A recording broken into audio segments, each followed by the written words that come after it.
Okay. Let's get this started, huh? Let's get this started. How's everyone doing? You doing okay? Everyone having a good day so far? Microphone to a better location. Hello. Bonjour. We are here. We're playing Pax Dei. It's early access. What more? What more can we ask for? And that is a good day. There have been servers that have gone and proverbially exploded. But we've survived, and I think things are kind of evening out now, which is great. But hello, everyone. Hello. Welcome. We are going to be talking about the first day of early access on Pax Dei. We're going to be going through some crafting and some building, answering any questions that any new players may or may not have. I would suspect a lot of players are in-game playing rather than watching, a professional gamer on Twitch and or YouTube. But if you are here and joining us, thank you. Thank you so much for coming over and joining us. Can everyone hear me okay? We have to ask this now. Every time we live stream, we have to ask, is there anything too loud? Do I need to turn it down? Or can you hear me okay? Is the music too loud in the background? I feel like the music might be a little too loud in the background. Let me know if it is.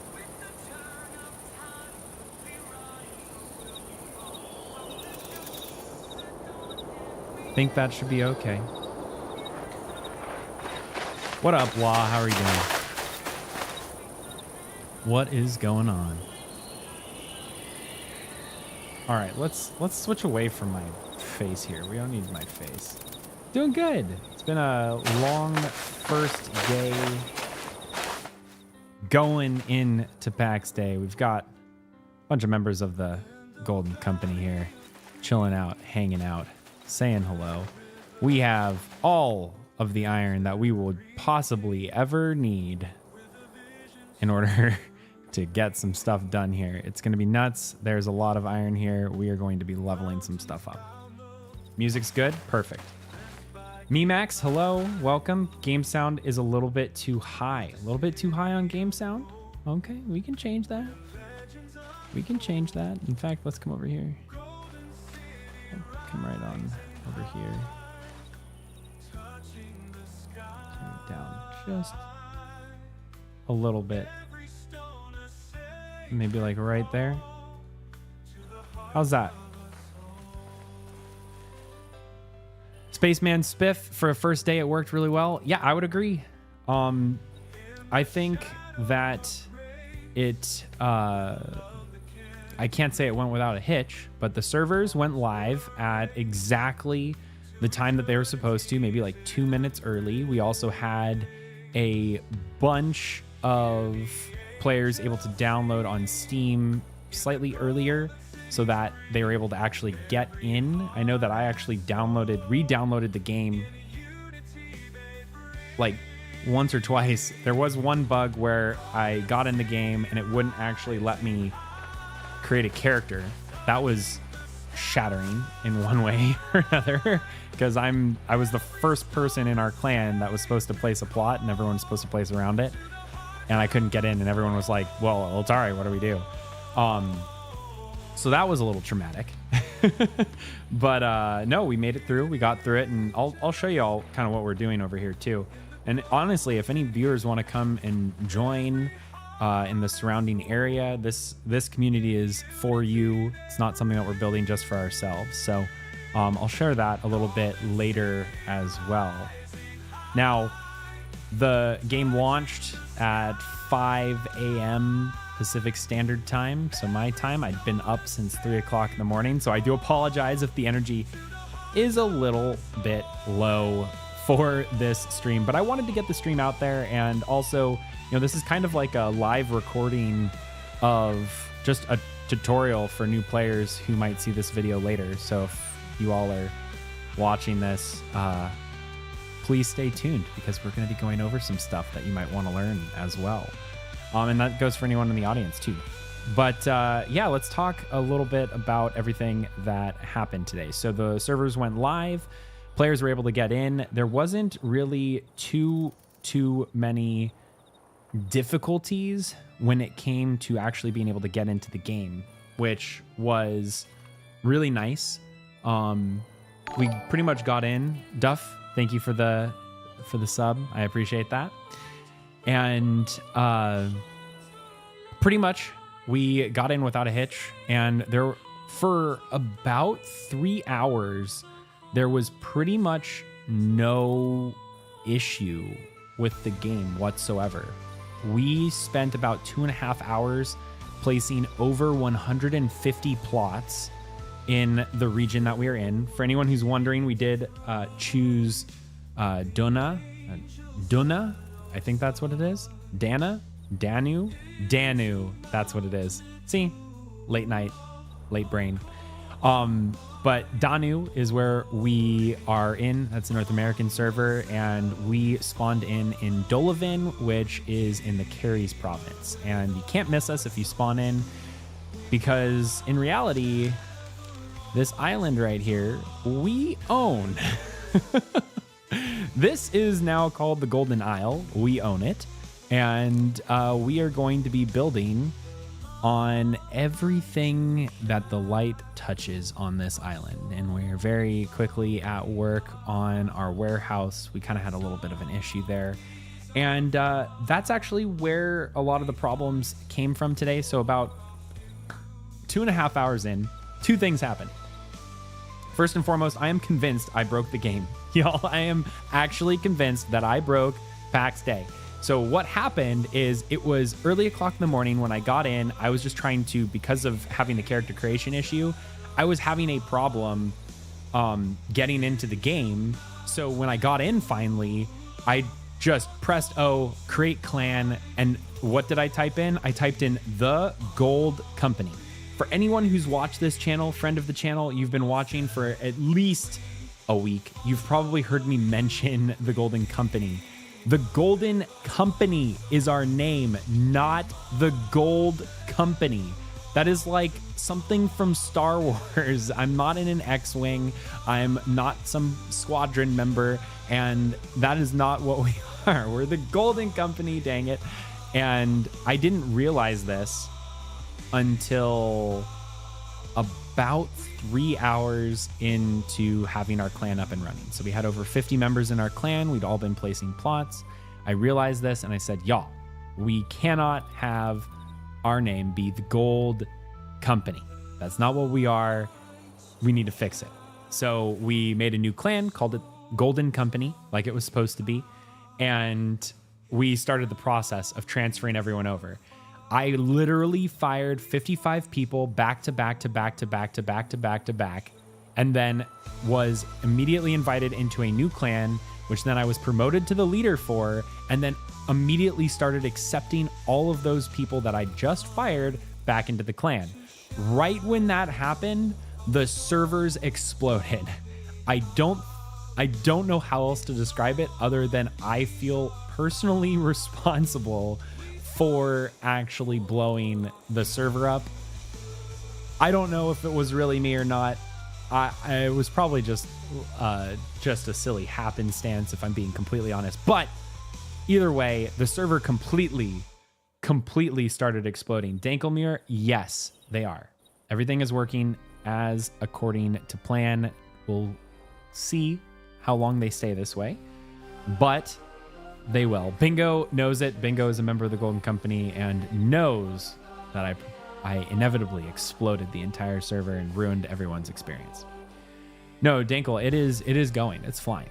So, yeah, the servers had a little bit of an issue. There was some reports of rubber banding and people not being able to place plots. Then the experience that I was having, and I am still having, is when I go to manage things. So, dear Lord, there's a lot of people who are still applying.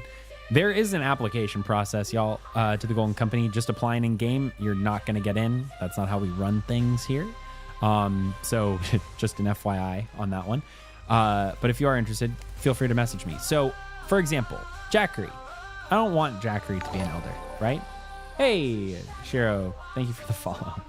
So I go to demote Jackery, and it says error 309. You can't demote villagers. In other words, the game doesn't know that Jackery is actually listed as an elder, even though Jackery is listed as an elder. So something's not talking to something. And then for another example, if I wanted to go and promote Zito to an elder, it says this person's not in your clan. So yeah, there's definitely some like jank going on, but not altogether too bad.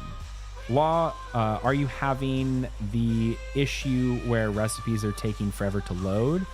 I haven't had that yet. We're about, you might notice right here, there is a very large, Shiro, thank you for the Prime sub. I appreciate it, buddy. Now get back to work. Just kidding. We have a large amount of iron ingots, and we are going to be crafting ourselves up, not only through blacksmithing, but we're also going to be getting ourselves up through armor smithing. Hopefully we can get to around 13 to 15 and start making some metal plate. That's kind of the goal for tonight. We're going to be doing a little live tutorial on the pathway to do that for people as well. But yeah, these are small issues, very, very small issues. I'm on Danu 2. Damn you, you forced me to take a break earlier. I apologize, Guino. But also glad to hear that you're on our shard, on our server. You'll have to stop by the Golden City at some point. We are, as you can tell, very actively building things out. So anyways, then after the server fell into this little bit of a fire sale on bandwidth or whatever was going on, the thing that was eventually discovered is all of the servers had world spawners or like calls that were all queued, and there was some issue with NPCs where they were over spawning and they were filling up the queue. So everything was in a line in order to spawn in, and it was taking a really, really long time for everything to get through a small funnel because it was just all in a line. And because the servers were getting hung up over spawning in NPCs, then we were getting an issue with all of the other aspects of the game, like placing and spawning in different builds, like the walls or any of your equipment or anything like that. And because of that, we couldn't build. Even if we could build, we didn't see when we placed something, it would build, but we didn't see it. We didn't collide with it. Nothing happened. So it kind of froze everything more towards the middle of the day. Fortunately, that just spelled out that we needed to go and do all of this farming. And fortunately, we had a wonderful warehouse. You can kind of see it in the background here. A little makeshift warehouse that we threw up so dang quickly. It was up before any of the server issues started occurring. So we were able to fill this dang thing up. It's pretty much expired, and now we are building a very, very large warehouse in its place. So I'm very excited to see what is going on there. CJ, thank you for all the gifted subs. My guy, thank you. Nevertheless, it put a little bit of a damper on that. We ended up going out into the world, exploring a bit. We got some good scopes of what was going on outside in the wilderness, mapped a lot of stuff out. Also, we placed all of our plots. So that was another aspect there as well. So either way, things like this are expected to happen, and the devs were hard at work on it. I think they finally figured it out maybe around 8-9 hours after the problem arose, and they had it all fixed up and patched up within 12 hours.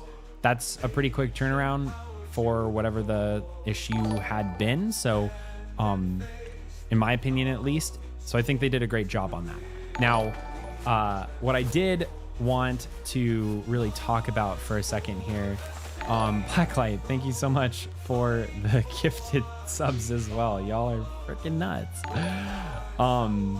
Okay, so yeah, the problem nevertheless was resolved, and now everything's kind of going back to a state of normal. That doesn't mean that things are perfectly fixed, but that is kind of where we're at, and that's where we are now, and we're able to build. You can see we have all of our furnaces not running right now because we're about to transfer them over to our industrial zone over here, but everything's been running very, very smoothly after that point. One thing that I have noticed is that when you have a lot of players in a space, there is instancing that is occurring.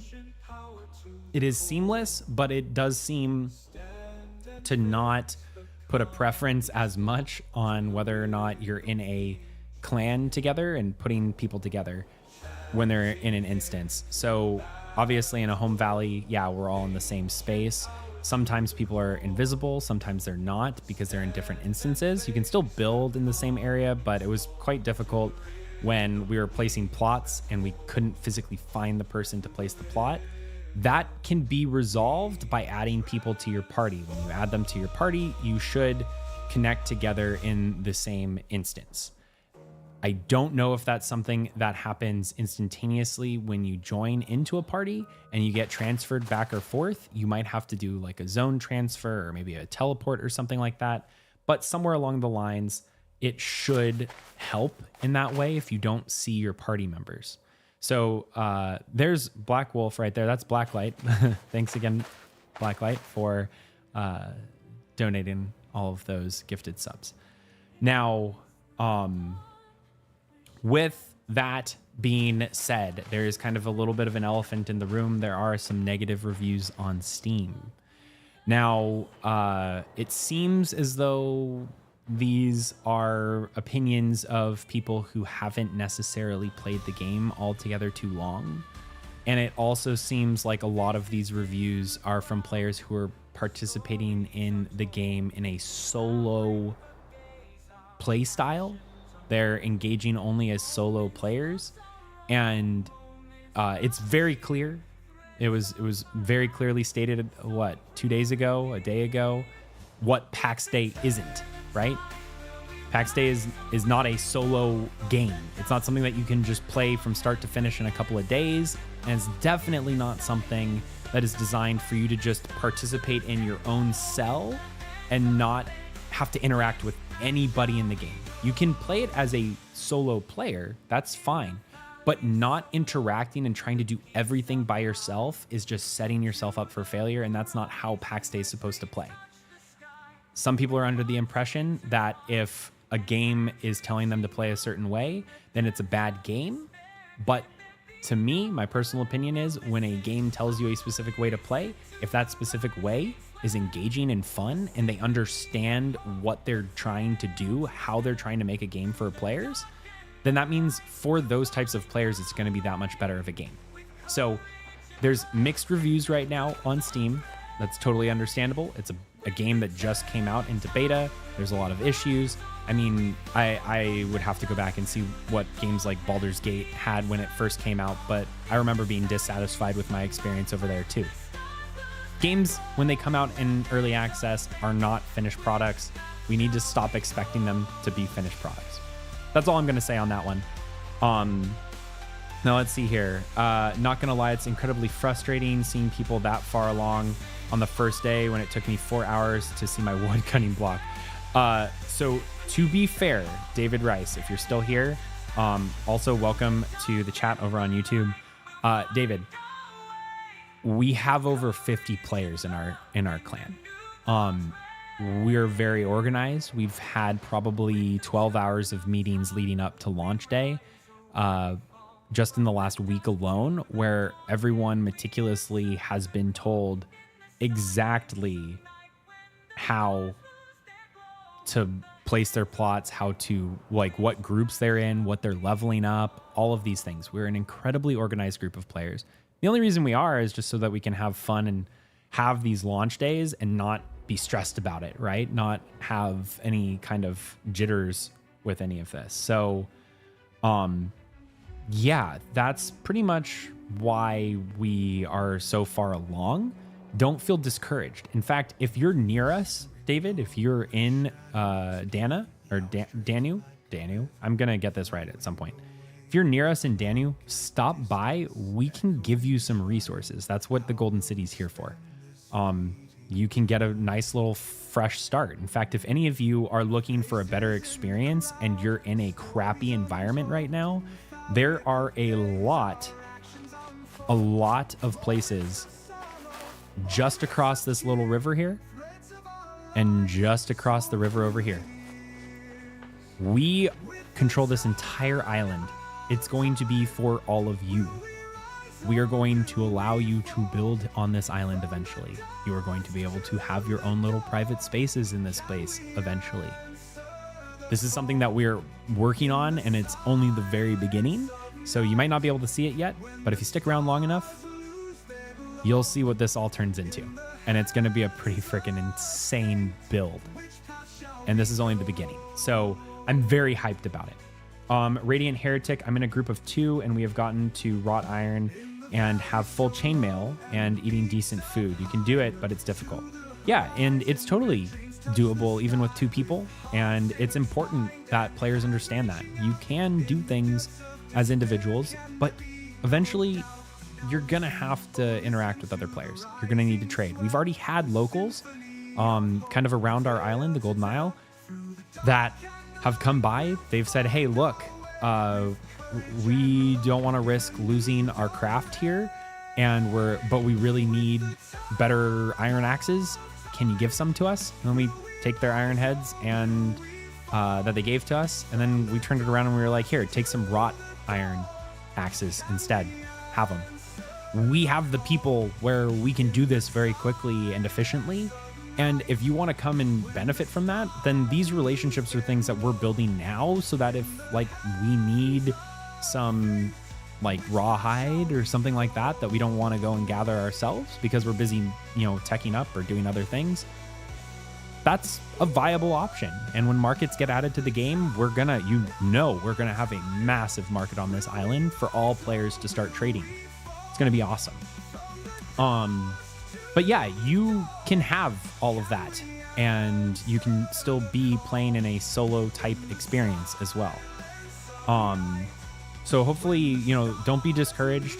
And if anyone is feeling discouraged and you're like, I don't know if Pax Day is the right game, we're playing it right, at least in my opinion. So if you want to come and experience that, come to Danu, come over to Carrie's and spawn in and participate in all of the fun that's going on in Dolavan, because that's where we're at. Everyone's welcome. Just spawn, come in. We'll even give you some starting materials if you want. It's definitely worth it. I'm also very biased. Let's see here. I saw a pack of 13 boars and 5 bears, Sly L, on YouTube. Yeah, absolutely. There were some NPC spawning issues. I think that's starting to get cleaned up though, which is a relief. New spin. I really like building quality and the general look of this game just on baseline first impression. The building is incredible. I mean, I'm being a bad streamer right now. I apologize, but like we're going nuts. This is like illegal. This building, in my opinion, is illegal. And what I mean by that is it's a box. I don't like boxes. They aren't visually appealing to me, and I don't appreciate them. But like, we turned it into something with texture, and it actually looks kind of cool. That's just a simple build. Very simple build. Let me just zoom out here while we're still talking so people can kind of see what others are up to. Now, let's see here. Solaris Fall, hello. Have you had trouble with the square voids that appear in the middle of 4 plots? How do you get around it? I do have a solution for that. Keep watching. I will tell you exactly how to fix it. I will also tell you why it's not that big of a deal. Thorough Omega, you press F7 and then hold your left Alt key and use scroll wheel to increase or decrease the speed depending on if you're going up or down. Mifune, welcome to chat. Do you think there are many wipes from here to year 1? I think there's probably going to be, at least if I had to estimate, maybe 3, 4. I don't know. Maybe once a quarter, every 3 months. They don't want... Here's the thing. Pax Dei is a game that when it's released finally, they don't want it to ever wipe. So it's in the developer's interest to not do wipes often so that we can continue to progress and get experience in the game and keep testing later stages of the game. So that's important. They have the startup kind of ish down. So maybe doing one more wipe will really lock down that initial player experience. They know that they have at least 1 or 2 wipes just based on systems that they're going to be adding to the game. So we have to expect that, but they have told us that we have months, probably between wipes. Unless something happens where it's just completely irreparable. I was kind of worried today that we were going to get a wipe if they couldn't fix the servers. So it's not ever impossible that there's going to be a wipe, but they're going to do everything that they can to not. And for anyone who's kind of on the line, the developers never had their servers go down today. Okay? Even though I wasn't able to do anything like build or craft or place a plot for a while, I was still able to be in the game and go and farm or go and hunt or go and do other things perfectly fine. The servers never went down. They might have like turned off and turned on again, but they never like shut the servers off for an extended period of time. They updated the game while all of us were still playing the game and fixed the problem without a single disruption. That is absolutely insane. We literally saw the changes that they were making to their game as we were playing the game live. I mean, I don't know if anyone else is really excited about that, but if this is like what the future of games are, it's nuts.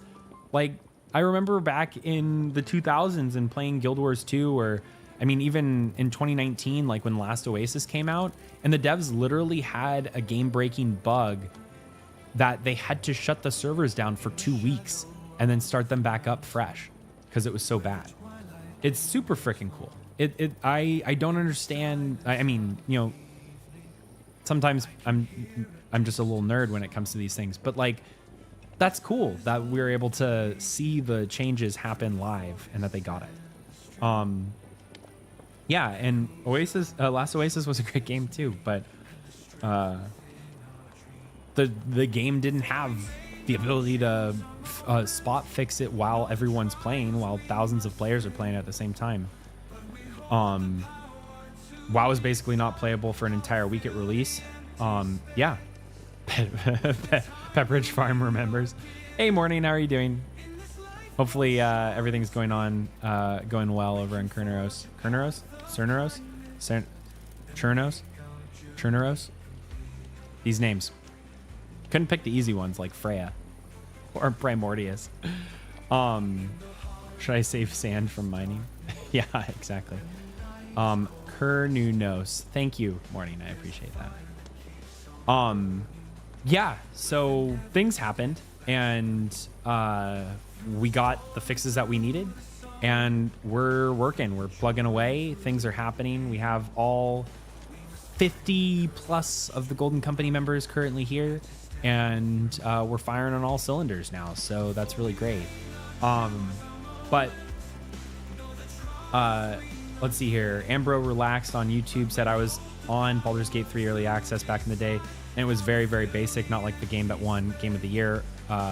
Exactly. Thank you for saying that. It's very, like, games that come into Early Access almost done means that there's no potential for growth. And if you can't see how they're going to improve anymore, then that means you basically have a finished product that's just going through Q&A testing. And they wanted to get some revenue at an earlier quarter than when the game was actually ready to be released. That's what it means. This game, Pax Dei, they're They're sitting there and they're asking us to pay some money to keep their servers on for a year, around a year, so that they can roll out the rest of the game and get our feedback live from a large amount of players so that they can get the most accurate feedback for the largest amount of players that are going to be playing this game long term. There are going to be players who aren't going to play this long term. Not every game is going to be a massive, like, I don't think the time of excessively large MMOs like World of Warcraft is really here anymore. There's too much saturation in the market. And if you're expecting to just, in competition, and if you're expecting to isolate it like WoW has, you're just gonna get laughed out of a room when talking to investors. I don't think it's possible. I mean, correct me if I'm wrong, I just don't think it's possible. So you should really be trying to appease the type of player that you want to target. And I think Mainframe is working on that, and that's what they're really trying to do. And, you know, experiences like WoW, huge. I mean, I personally was a Star Wars Galaxies player. That's where I spent most of my time growing up, and it was an incredible game. And it was a small, large game and an amazing community tied in with it. So we can create that here.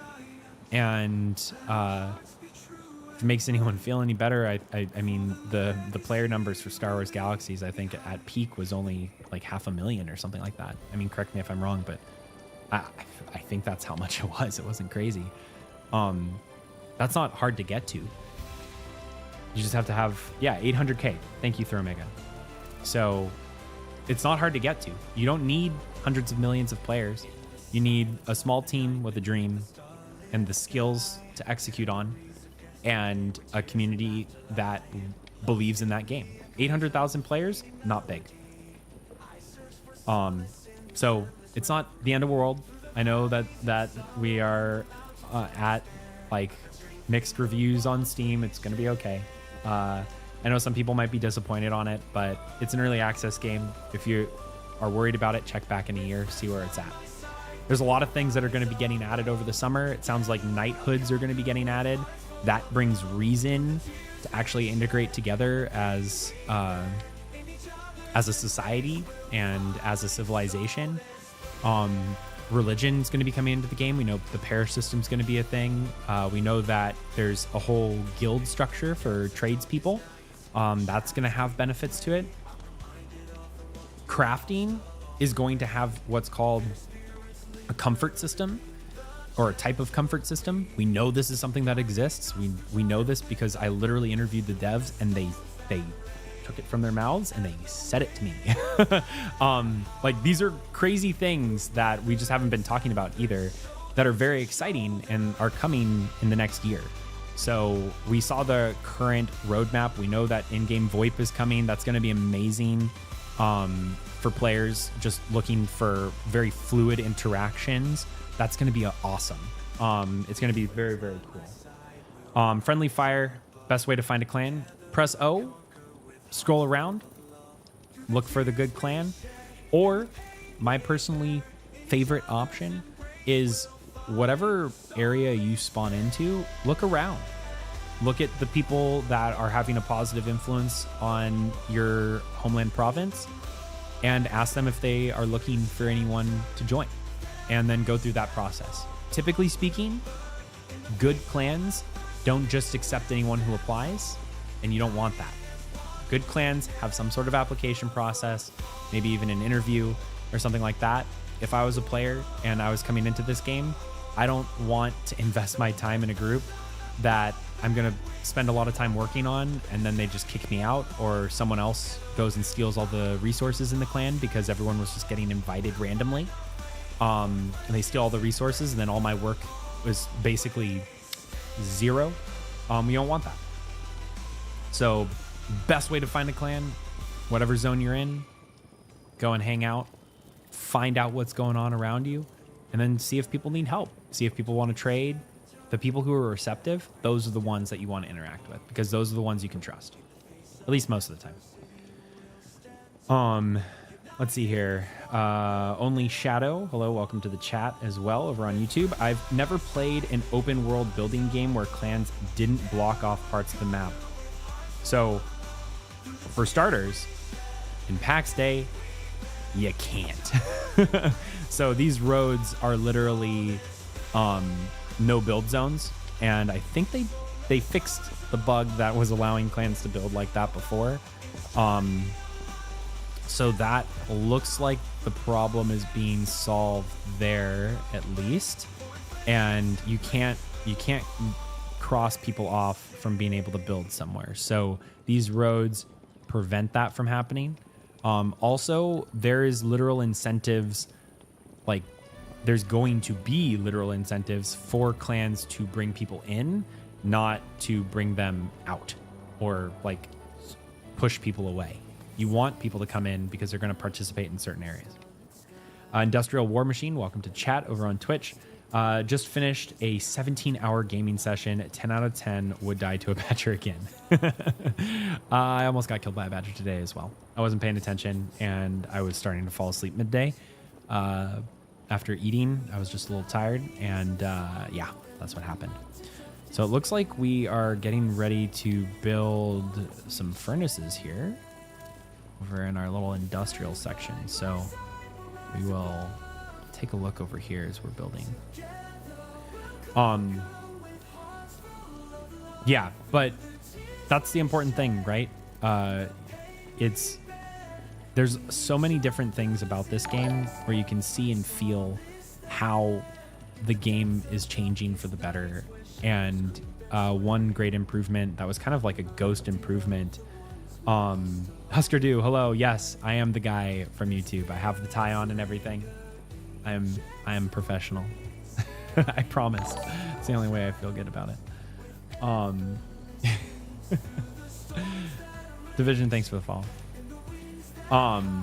Yeah, so either way, oh, he's checking spaces. Thanks, CJ, for the clarification. So, I think Pax Dei could be in a better place. I think it's in a perfectly fine place for where we're at right now. And where we're at right now, it's very simple. We are at the start, the very beginning of early access. Things are going to break. Things are going to be broken. They're only going to get better from here. We started off the day with no problems. The servers have never had more than like 5 seconds of downtime. And the worst problem is that we just couldn't build. Not bad. Not bad. All right, so let's talk about some things. I see some questions coming in here about land claiming. So we're going to have some fun here. Let's take a look at some land claiming. Who was it in chat that was asking about the squares? These little diamond triangle things right here. So we can talk about that here very shortly. And to begin with, though, I just wanted to share a little something. This is the Golden Isle.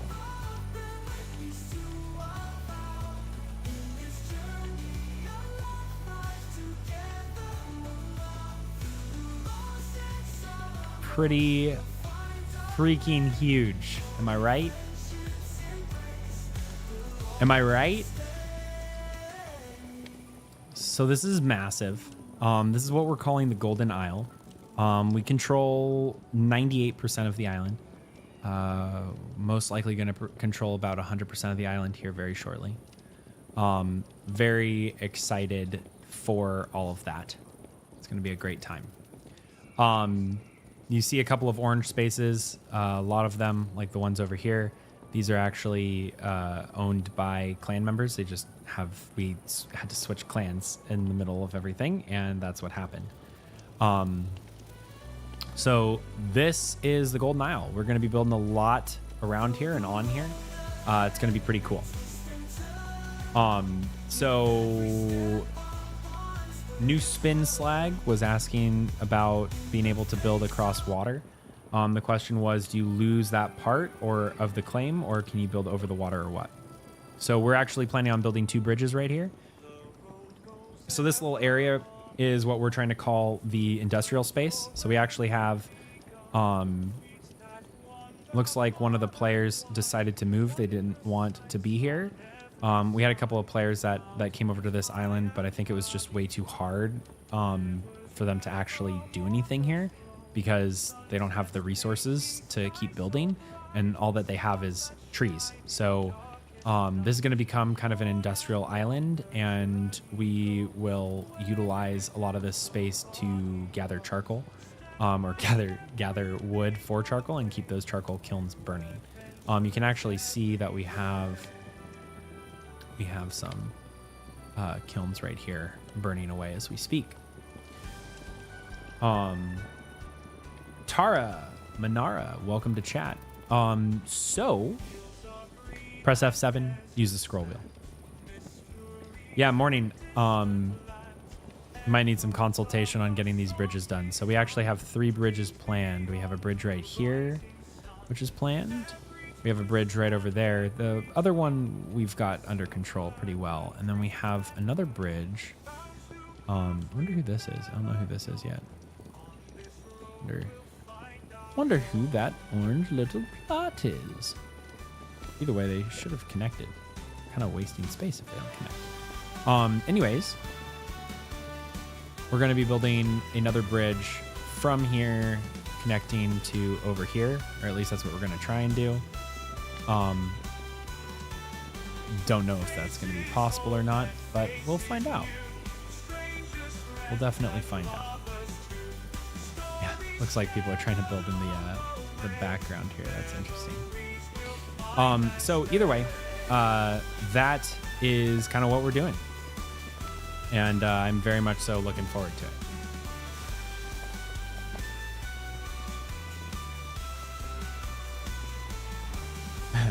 Vofrin would be happy to explain on stream tomorrow. Yeah, that might actually be a fun thing to do. For both free, I'm down to do it. Morning. Krawega, I can't claim a plot anywhere on the map. There's a message everywhere. This area is occupied with plots, but there are no buildings around. What should I do? Yeah, so Krawega, what you're looking for is all of these areas right here. Like, you wouldn't be able to place a plot in. You could place a plot over here in this open space. So these are the types of spaces that you're looking for. Another thing that you can't build next to is if there's any roads or points of interest. So if you're next to a road, or if you're near, see these giant castle structures right here, you can't be near those. You'll also notice that over here, for example, we have the shrine, and we can't build around that. So those are another areas that you can't actually build in. Yes, Solaris. So I didn't switch away from it. I just wanted to make sure you were here, since you were the one asking about it. So there is a strategy that you can use to avoid these. They're not altogether too bad because the developers have made it a little bit easier on us. What I mean by that, let me see if I can find the other one that's over here. Somewhere. Oh, it looks like one of the plots was relinquished, and that's why it's not there anymore. Yeah, so over here, we'll just look over here. So the reason why these pop up is because plots are too kind of in line with each other. So when they merge, they actually, it's kind of a bug in my opinion. They are trying to stretch out, and when they stretch out, they actually lose space in the middle. So if we were to remove one of these plots, like if I removed this plot in the middle here, the one that my camera's directly over, then this space would all be owned between the 2 plots right here and right there. Okay. So that's kind of how that kind of thing works. So then over, let's see, over here, like we have a bunch of plots in and around that have these identical issues. The way that you avoid it, kind of go over here. Some people are really funny. So, like right here, for example, actually, this is where we fixed it. Okay. So see how there's like a diamond right here and a diamond right here? The way that you avoid getting those diamonds is you have to actually spread plots out bigger and bigger and bigger so that you can fit additional plots in the middle, and then it goes away. A plot like this, where there's kind of a gap in between, you might very well be able to actually, you might actually be able to build foundations over it depending on how you place it. So it's not necessarily a big problem. The only thing that you have to consider is if you are going to build something over this, you're not going to be able to place anything in the middle of this. But if it's something that's connected outside or anchored from the outside, then you will be able to place it. So let me see if I can grab some stone or something that I can show you this with. Come over here and see what I can find. Sure, we'll use an ornamental table. So in order to place props, ornamental table. Okay.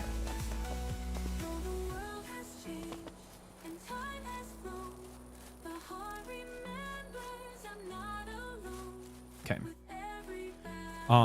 Let's see here. So New Spring, I'm really wondering more and more about how much this game is like Boundless, except Boundless was voxel and had multiple planets and stuff. I don't think many people played Boundless. So I didn't play Boundless. I heard about it, but there's a lot of opportunity here for us as players to really expand on kind of how we play the game. And we're just being given more and more features to do that more. Okay, so here is the plot in question. Notice, can't place anywhere in this box, right?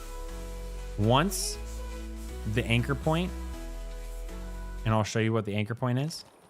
Anchor point is, do you see this little yellow cylinder that's on the ground? It's kind of hard to see when it's not on something like better. So that little yellow anchor point in the middle of my screen, when your anchor point for placing something is not in this area, not in this space, you can actually place and everything else can still be in it. Okay. So like I can place the wood table in that space and still be able to have it exist there. A lot of the times it actually exists more or is better when you have like a foundation that's going over there. And there is some leeway when it comes to that. It is better when we're talking more about foundations and not as actual furniture pieces or anything like that. They're less likely to stay there and more likely to kind of disappear. So just be cautious of that. But great question. Yes. So that is kind of a lot of things for that. Now, we do have some spaces open even on the whoops, that's not what I wanted to hit, on the island side. So we are trying to communicate with some of these players just because where they've placed is kind of not efficient for anything. I mean, you can see there's this like giant pentagon chilling out right there, a bunch of other stuff. Hey, thank you for the follow. So we're trying to kind of negotiate some movement here so that we can kind of clear that space out. I have no idea who Thorn is over here, but they have a nice little riverside plot right there. We might see if they're interested in moving just so we can, continue some continuity there, or at the very least merge their plot just a little bit over to the side so they at least get some more space too. Another interesting thing that's going on right here is Pandora is building some kind of plot right here. Yeah, pretty interesting. Whatever's going on over here. And we have a couple of plots that are still not there. Hey, Shadowcaster, thank you for gifting 10 tier 1 subs. I appreciate you.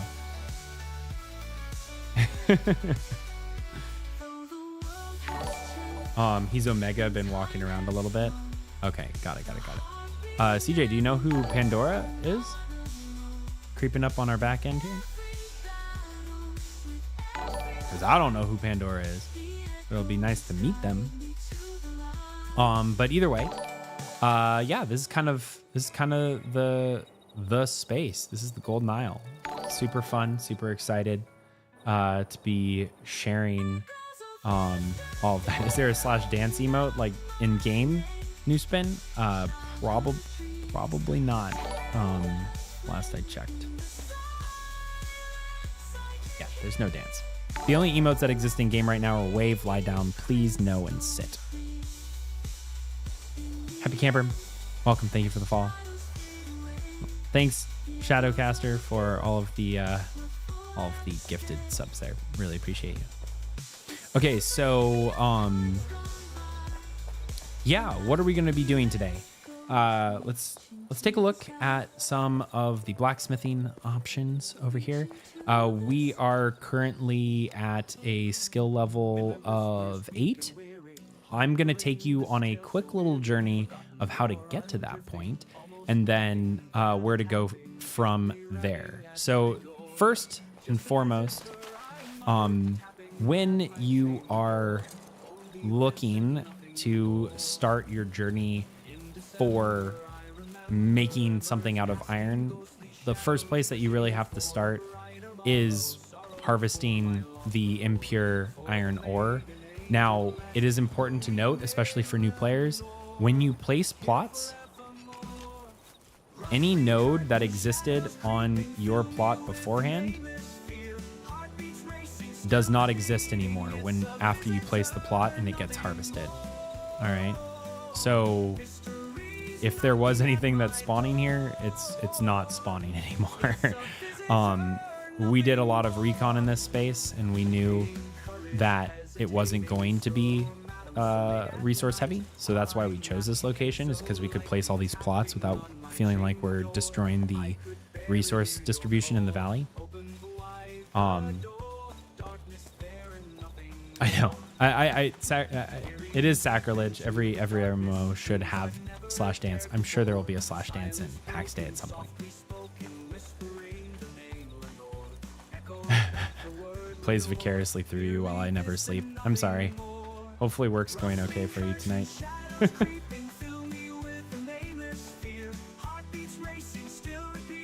Do skills level up as you use them? Or does your character level up and then you get points to put into a skill? So, no, you don't get points to put into skills, at least not right now.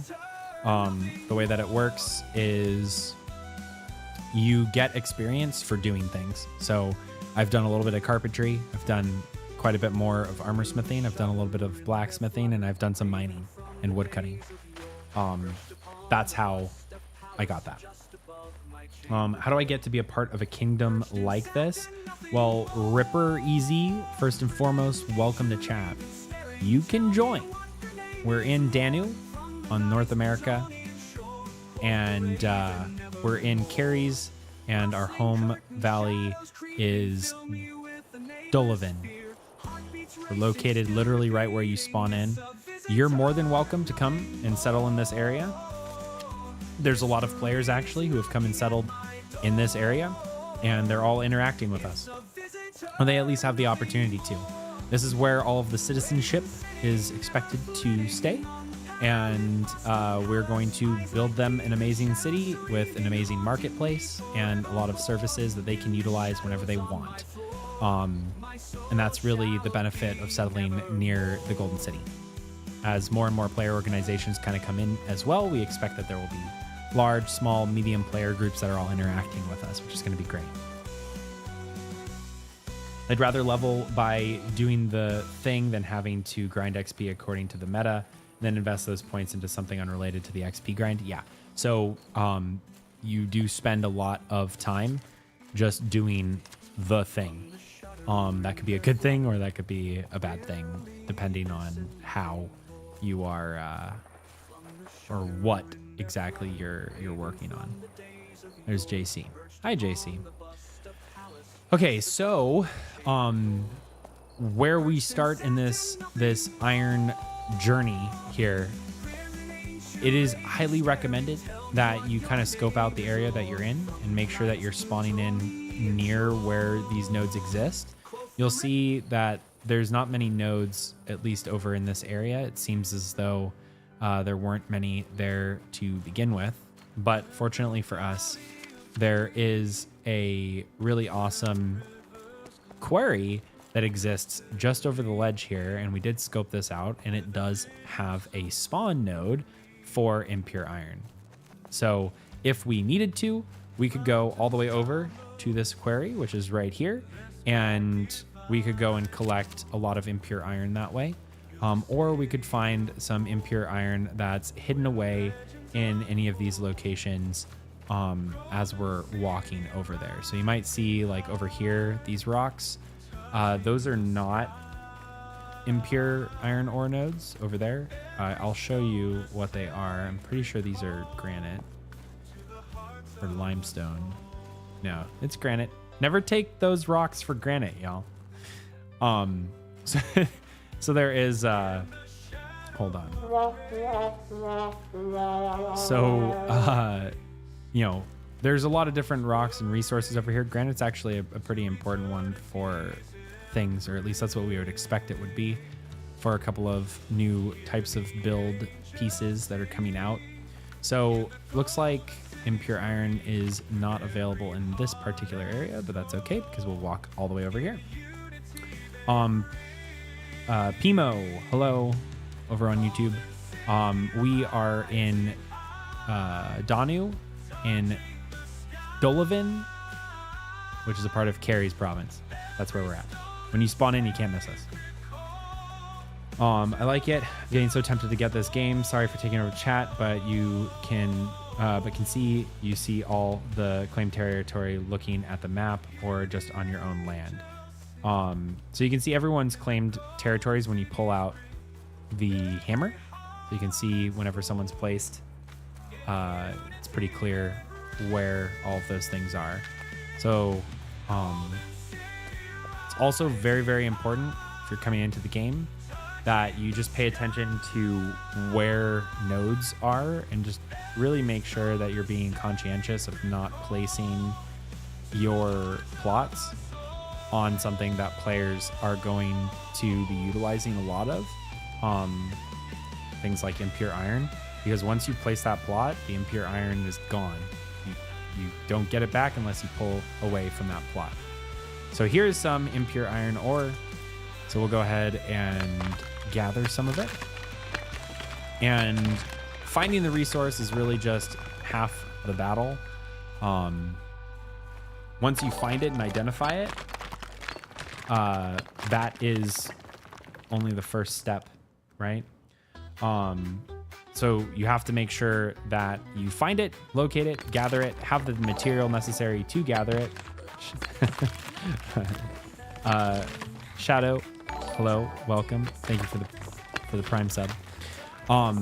So once you find it, you do have to have the pick to gather it. So impure iron, you can use your stone pickaxe. For iron ore deposits, which is the next tier up, you can use a iron pickaxe.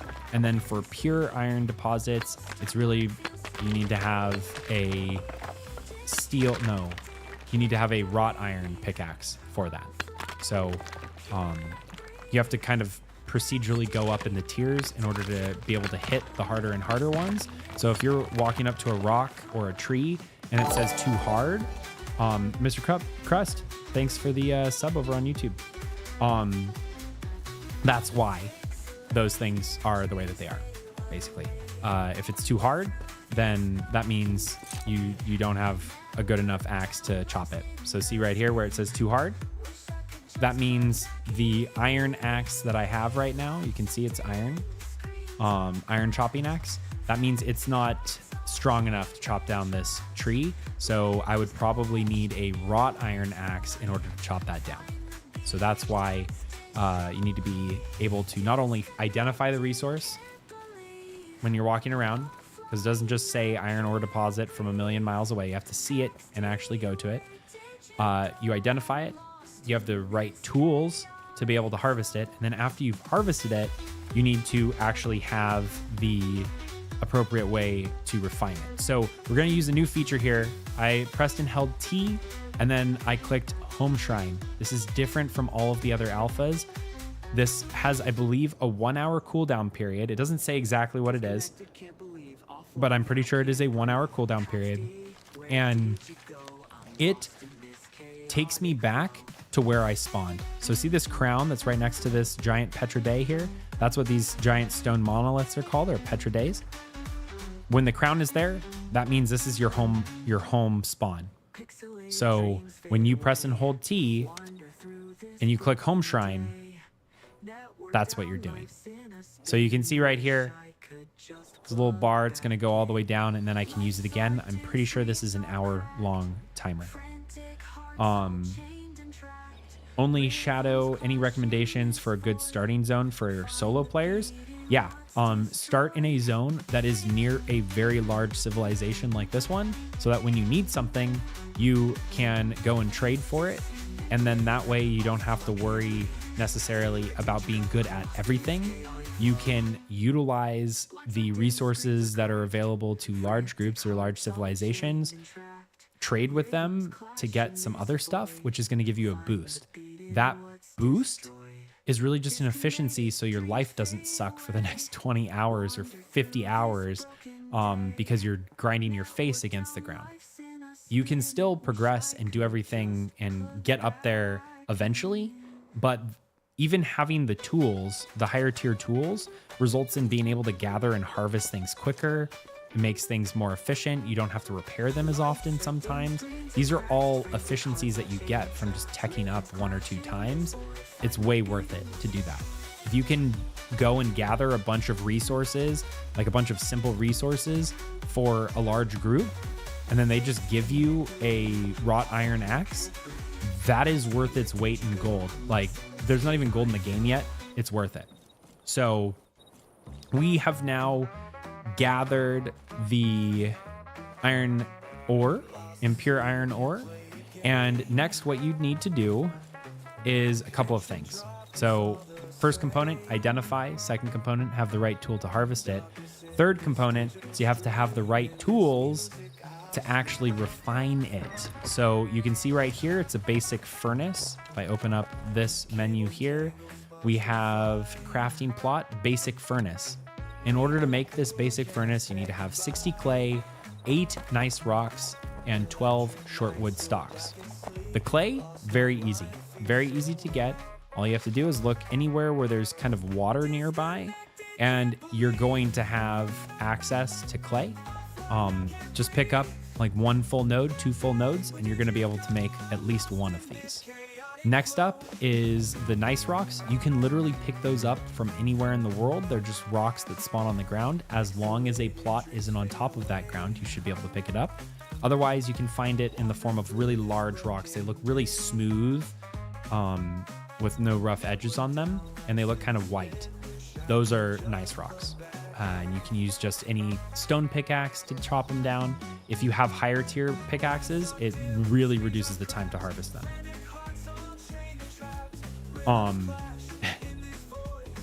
So then the next step as well is you now have to also get the 12 short sticks. 12 short sticks are probably the most difficult thing to get for crafting a furnace. And in order to get those, you have a wood chopping block and you go and make short wood stalks. Okay, right here. So all those require is sapwood. If you have 15 sapwood, which is just any wood that you find on the ground, you'll be able to craft those. Very, very simple, very easy to do, and not altogether too difficult. Now, obviously, just crafting 1 of these is probably not going to cut it. You'll want to craft anywhere from 2 to 5 of these in order to get a decent flow. Now, what do I mean by that? Well, if we go and take a look at these furnaces really quick, you'll notice that just iron ingot smelting, its crafting time is 1 hour and you get 20 of them. So let's do the math. If you have 5 of them, then that means you're getting 100 iron ingots every hour as opposed to only 20.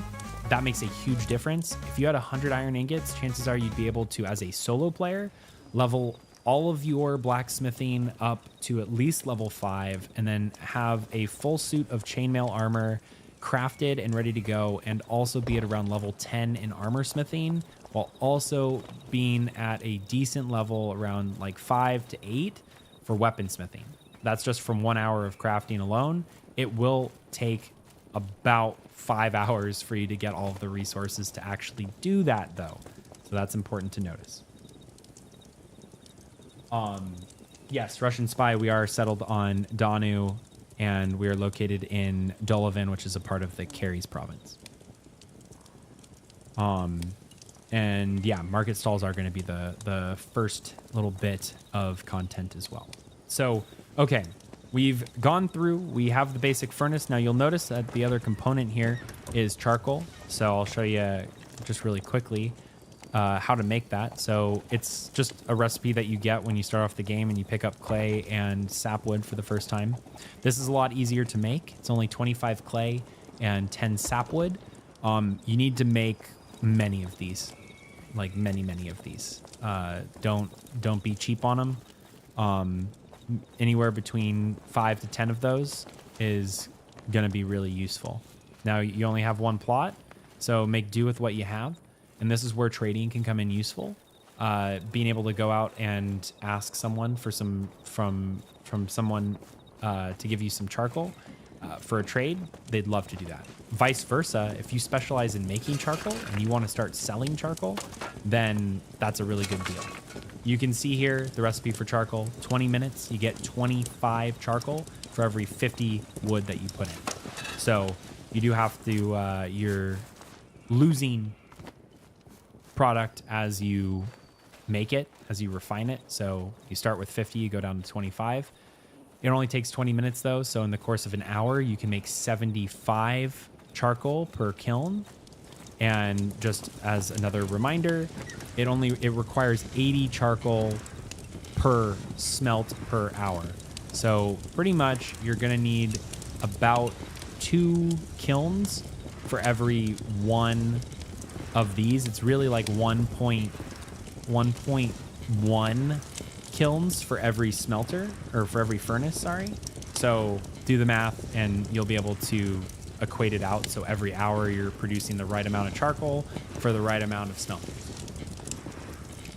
It's really a challenge by choice with how many plots you have, but that's kind of how you do it. And that being said, after you build these and you get them up to a certain point, then you can obviously go back and remove these when you're done with them and move on to other bigger things.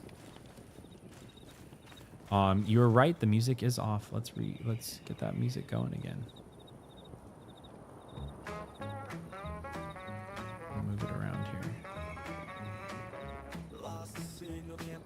There you go. Thanks for that. Sometimes I get carried away and I don't hear the music.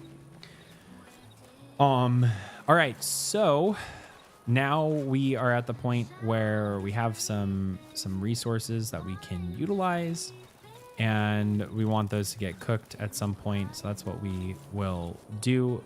But for the time being, I'm going to just store these down in a box down here, and I will let other Golden Company members start adding or subtracting from that. We'll transfer some of these over here as well. So we're going to do some craft. Good, thanks. Hello, welcome to the chat. You guys look like you got a lot down even with all the hiccups so far. Yeah, we've been working hard all day. Wasn't easy. There was a really big period of time where we couldn't do much, but we definitely recovered and got going. We got ourselves going.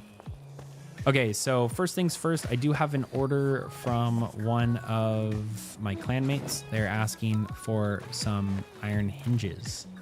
All right, so I'm gonna go ahead and make them some iron hinges really quick. In order to do that, we need to make some iron sheets. So I have enough to make almost 200 iron sheets. This is the part where I really should have been talking during the entire time. So if you have any questions at this point, I am more than willing to answer them. I'm actually kind of prisoner to answering them.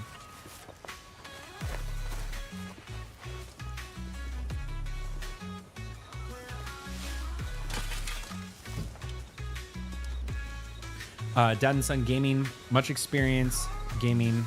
I have not a good idea. It is relying on others in the gaming world.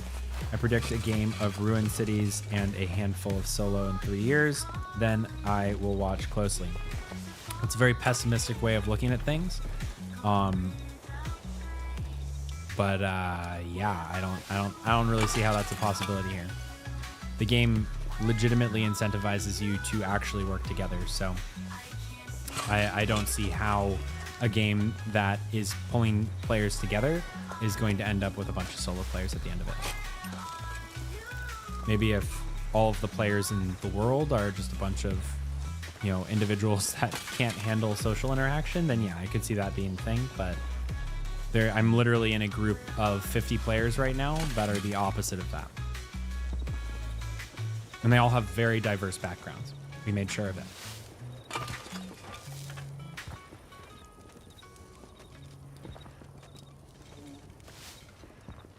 Russian Spy, is there PvP on RP servers? Absolutely. It's in the same spot that all other PvP can happen for all the other servers. So you have to go to Lioness. It's an open PvP zone. And it's pretty cool because when you go there, you kill someone, it's full loot. So you can pick up all their stuff. There also happens to be pure iron deposits there, which are required to make steel, and they're there in abundance. So if you want to make them more, or make a lot of them, make a lot of steel ingots, then the best way to get all of those resources quickly is by going to the PvP region. However, you don't have to go to the PvP region in order to get steel. You can smelt up, or you can upgrade wrought iron or iron ore into pure iron ore. But in order to do that, you lose some of the resources that are required to go into it. So you can't just circumnavigate it without having some cost associated. But you don't have to in any way, shape, or form go to the PvP zone in order to get those things. Are every zone PvP zones? What's up, Super? Nice to see you in chat. No, not right now. So eventually there's going to be a system with like a feudal system where you can have knighthoods, you can have baronies, people pledge fealty to you, stuff like that. That is something that can exist and does exist, and the devs are actively working on it, and that's going to be a system that's going to be added to the game. Now, what we do know about knighthoods is that knights are something that the community, somehow knights come into existence, and they can nominate soldiers to fight for them. So they can, if I was a knight, I could soldier in a bunch of people, and then they are open for PvP when we're going to war with other knighthoods. This is where all of that can kind of come in. There's no mounts yet, right? Correct. There are no mounts. The devs have stated very clearly that mounts will exist in the game at some point. So it is going to exist, just not right now. Is there magic? Yes, absolutely. In fact, I can show you a piece of magic that we have access to right now. So let's take a look. I'm not going to actually take it and wear it because it's just our first craft of it. Here they are. So this is made by the To Eradicate Law 1.4, and it is dropped by a Examiner of Life, which is a Inquisition mob. They're typically found in points of interest. If I equip this to me, you'll see that I unlocked a spell slot. If I come over here, right click, I can equip Blessed Renewal to my spell slot. And in order to cast that, all I have to do is press Control 1. When you do equip items for the first time that have magic, or when you equip the magic for the first time, whenever it's slotted, there is a cooldown timer of 30 seconds, so you can't rapidly swap between spells and skills without having a pretty large span of time there. Now, Blessed Renewal is a pretty interesting spell. Cost 8 stamina to cast. It has a 12-second cooldown. And Blessed Renewal, it says you put a renewal to yourself and up to one chosen ally, and it regenerates your health over time. I believe the health regen on this is like 0.5 or 0.2. It's not altogether too big, but this is also a level 1 spell. So this is what spell casting looks like in game. You can see Dougal is kind of there, but I can change the focus between Pindamin and Dougal, and we'll just put it on Dougal here. And there you go. Now Dougal has some regen here, and I can actually show you the regeneration. For health, it's at 0.7. Base, every player has a health regen of 0.5. So this has increased my health regen by 0.2. And it lasts for 2 minutes. So Dougal has an identical condition on him that is also giving him that as well. But I don't want to go and spend this. That is not what it is here for.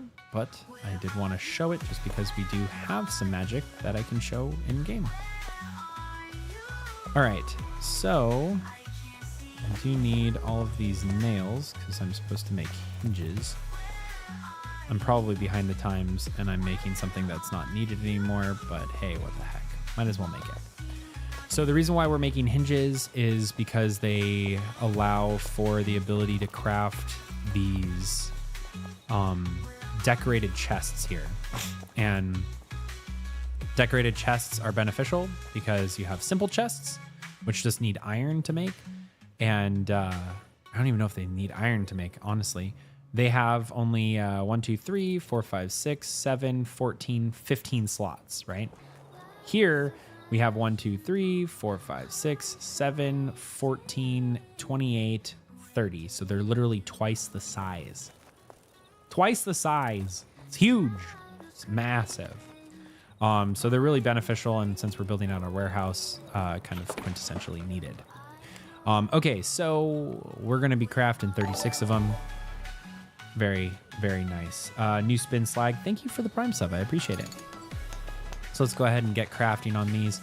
You'll see that this is the first time I've actually crafted them. So when you craft them, the recipes here, you technically will unlock new things with it. So that's that. Leaking Diamonds, hello, welcome, thanks for the follow. Warp Forged, hello, welcome, thanks for the follow as well. Oh yeah, no problem. No problem, that's what I'm here for. So this is really what crafting is all here for anyways, is for me to fill the void with answers to questions. Dylan asked, hi, what are the biggest changes since the Wilderness Alpha? So the Wilderness Alpha had actually a lot of happy times. Thanks for the follow. There's a lot of like quality of life changes that have happened since the Wilderness Alpha. One of them, which happened recently, we had the addition of an additional row of inventory in our just base characters. So that's great. That's not something that existed before. But in addition, the crafting path is actually a lot easier to gain levels. In the Wilderness Alpha,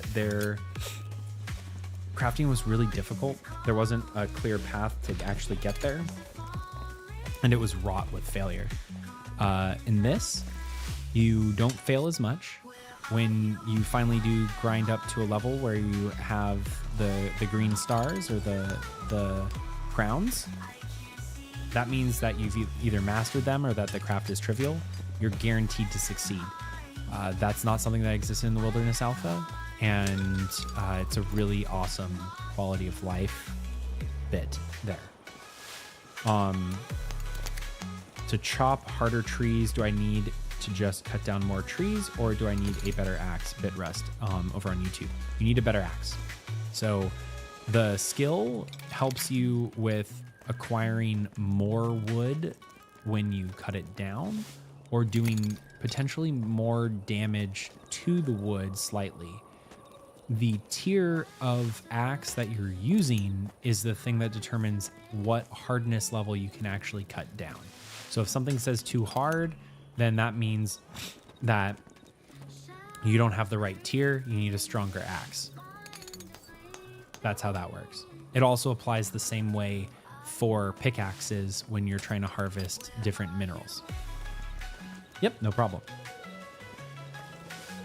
So we're almost done with the hinges, and then we will be able to move on to doing some armor crafting. And I'm going to give everyone a very clear way of how to go all the way through to like level 10, level 15 of your iron tier armor smithing. It's very easy to do. You just have to have enough of the iron ingots to do it. It's very cheap up front, and then it becomes very expensive after that, because then you have to start doing leather working and other stuff there. So how much friction is there in keeping tools repaired? Like, would I need to bring extra resources or extra tools if I went out gathering? Yeah, so if you're trying to get a full inventory of wrought iron, or ProRex, welcome, thanks for the follow. If you are trying to gather a full inventory of iron, not impure iron, but iron ore, which makes wrought iron ingots, for that you would need to have a very large amount of like pickaxes in order to actually harvest a full inventory of that. So I typically will bring like around two pickaxes to get through all of it, and you'll get through a lot of it. So make sure you have more than one, but one will still get you somewhere that needs to be there. Chippy, hello, good morning. Teura, welcome to chat over on Twitch. You're asking, can doors/gates now be locked so that nobody can enter my building? Not yet. They are working on adding more permissions that will allow you to open or close different areas. So then new spin, yes, you can repair. So you'll see right here that my iron chopping axe has two different characteristics on it. Let's take a look at it. That's not what I wanted. So you'll see on the top corner here that there's both durability and lifetime. The durability is kind of a yellowish bar with a red line kind of overtaking part of it. And then you have lifetime, which is a blue bar, and there's nothing moving. So that means the durability has been moving down. Lifetime is how much of a pool of durability I have. So how many times I can actually repair it. It's easier for me to just show rather than say. So if I go over to the basic blacksmith workbench, and not the basic blacksmith workbench, basic workbench for weaponsmithing, you'll see I have a reinforced mace here. It has a relatively high lifetime and half gone durability. Same with the iron chopping axe. You move over from the recipes tab to the repair. Anyone can do this right now. You don't need a specific skill in order to do it. You just click repair items. Now, when I go back to it, if I look at my axe, now you'll see that the blue bar, which was all the way to the right, is now moving towards the left, but then the durability is now all the way back at full. When durability is at 0, you can no longer use the tool. When lifetime is at 0, you can no longer repair the tool. That's the best way to think of it. Mr. Gadget, do you know if they have intentions of making gathering while running possible? You can gather while moving. I don't think you can gather while sprinting. That's a little bit more difficult. But yeah, you definitely need to like be tracking it when you're moving. It's not the easiest task, but if you're thinking like pressing and holding E, like let's go over here and see if I can just pick something up. So I'm not sprinting, I'm just moving by. You do have to kind of stop in order to pick stuff up. You might be able to pick it up while running, but right now they want it more of a static thing. I don't know why, but that's how it works.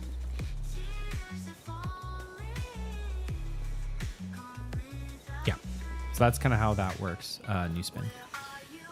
Okay, so let's get started on doing some armor crafting. How do I make coarse leather string to make a simple loom, please? We'll start there and then we'll work into doing some armor smithing from 0 to 10. Okay, so in order to make the leather string, that's on the bench, you need to go and make a simple leather working table. Okay, simple leather working table.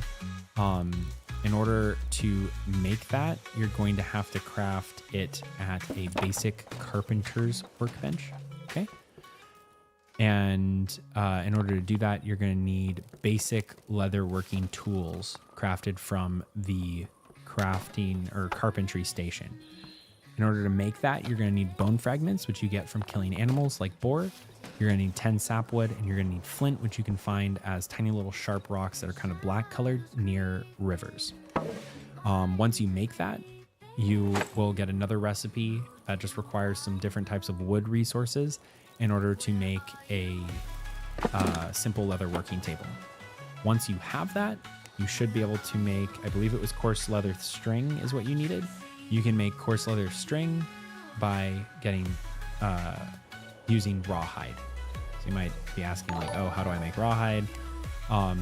You would combine large rough animal hide into rough animal hide, and then you would be able to put those over on a tannery, which is right here, and you can use large rough animal hide to then craft rawhide or generic leather.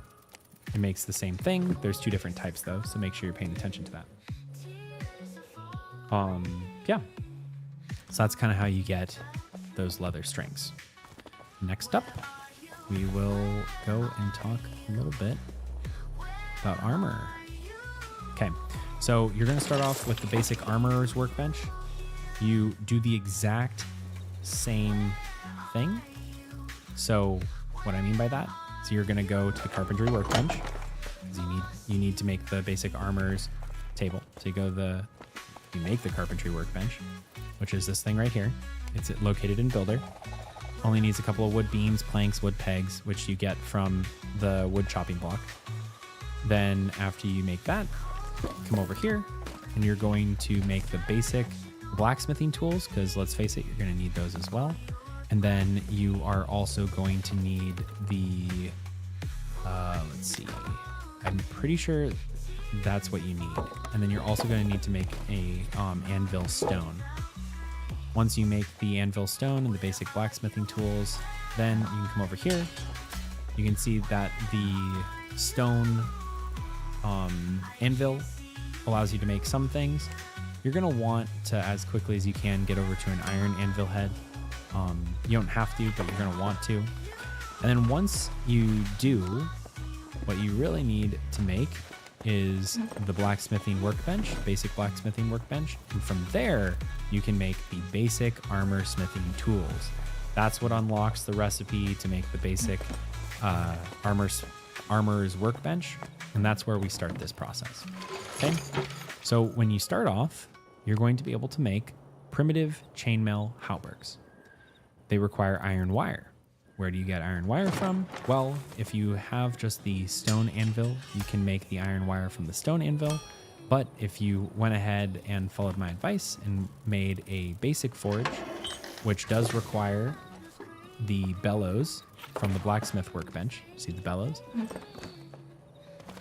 you can come over here, and now you're going to have access to all the wrought iron stuff as well. That's why I like it. It also looks cool.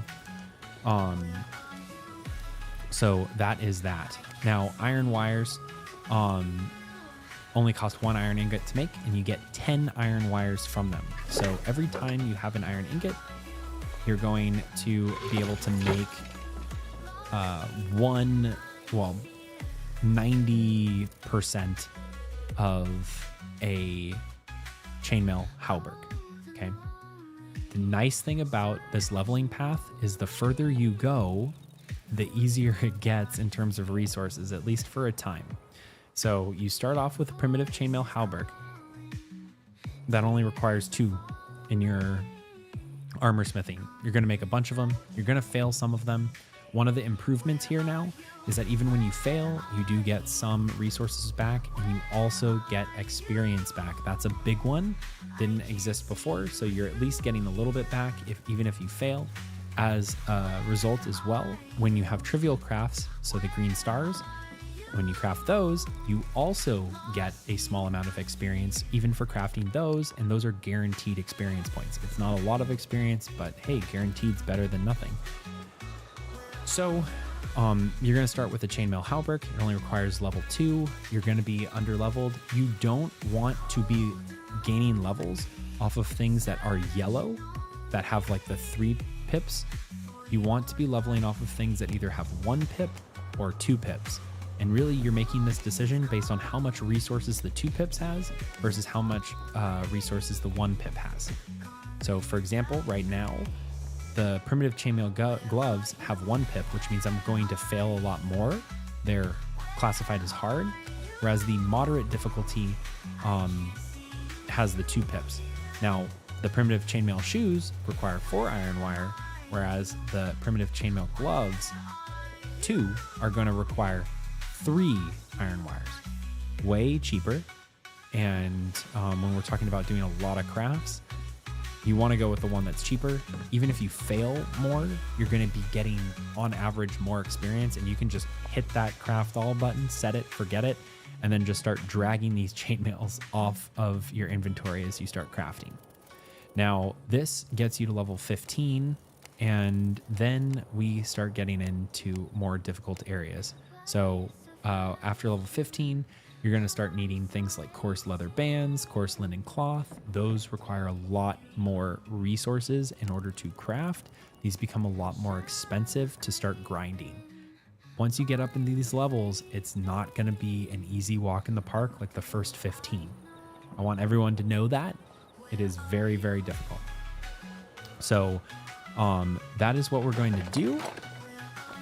For this, we're going to craft a crap ton of iron wires. We're just going to hit this button here and let it craft for a bit, and then we will get over to that. So this is another good,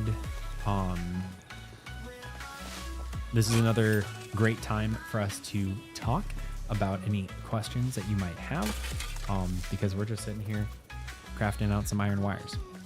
Now, we won't have to spend too much time here because we do craft a lot at the same time.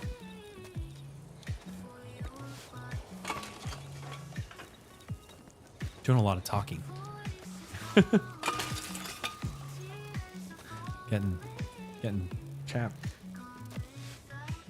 So, this leveling path does take some time. It does take some time once you get past this initial step. I think the developers created this pathway so it's very easy to get started, so that you're just not walking around naked all of the time.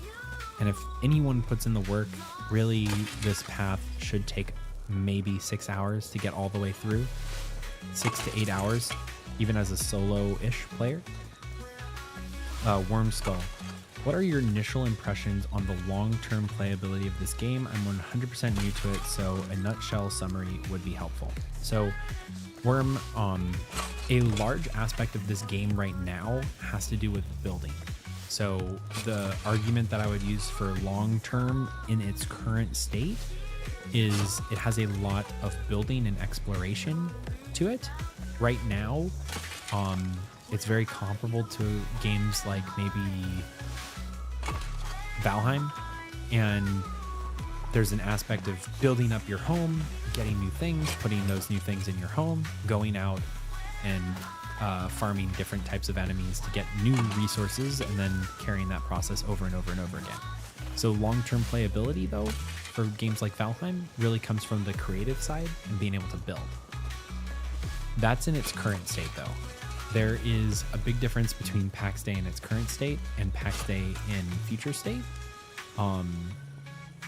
And what I mean by that is in future Pax Dei, there's going to be player social systems. The whole game is a social system in and of itself.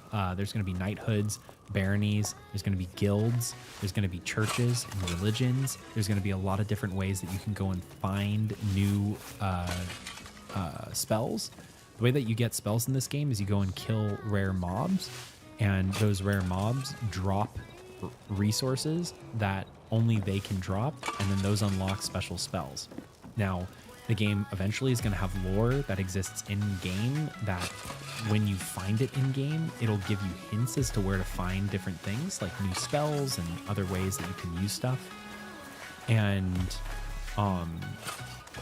that is really kind of a big thing for how the game works. And it is very important to note that most of those things aren't in game right now. So the long-term playability for Pax Dei is really going to come from those systems that are driving players together.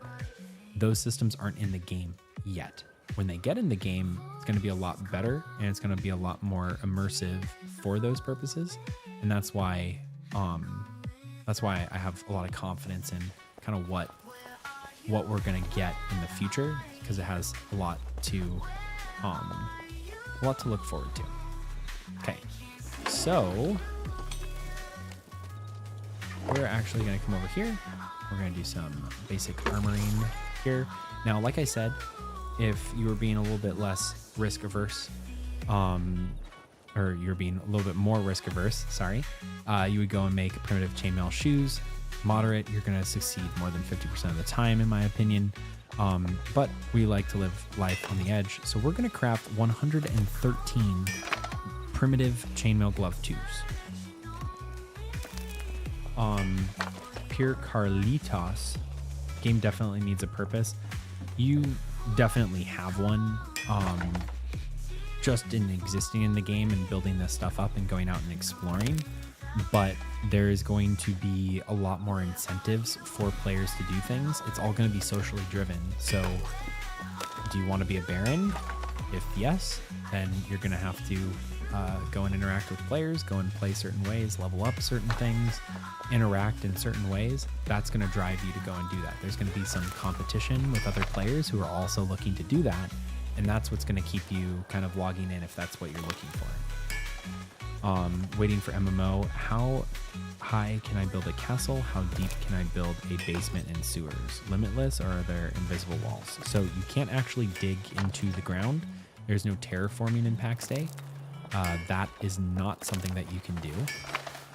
There is a height limit. There are ways around it that you can kind of use some building techniques to really get there. But you're going to have to be creative in how you do that. So, yeah, good questions.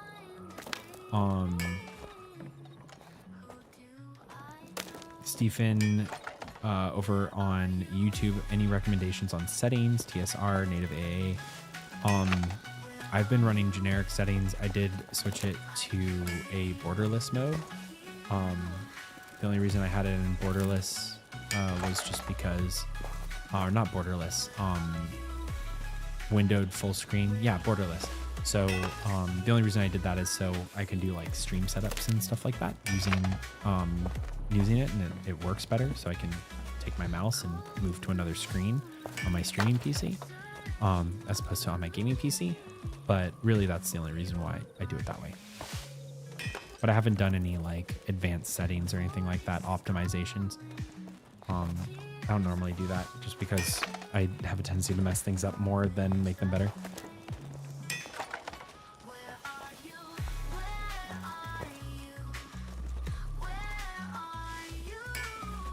Well, good, thanks. I can show you kind of what we're making right now, and it's already shaping up to be pretty epic, and we've only been building in earnest for a couple of hours at this point. As early release, have they announced whether progress made currently will be wiped at full launch? Wormskull's asking that? Yeah, absolutely. All progress is going to get wiped at launch. Everything that we're doing right now is purely to test the game and to get access and to start enjoying it now as opposed to waiting till later.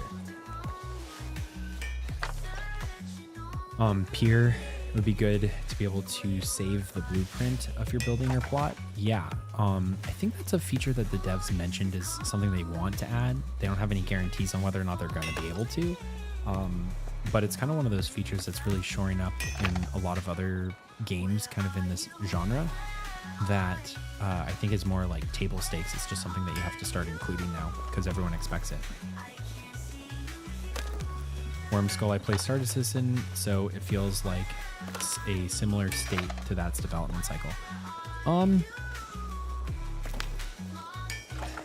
So I feel like with Star Citizen, it's a lot bigger in scope than Pax Day, in terms of the systems that need to exist. For Pax Day, a lot of these systems are just back-end server systems.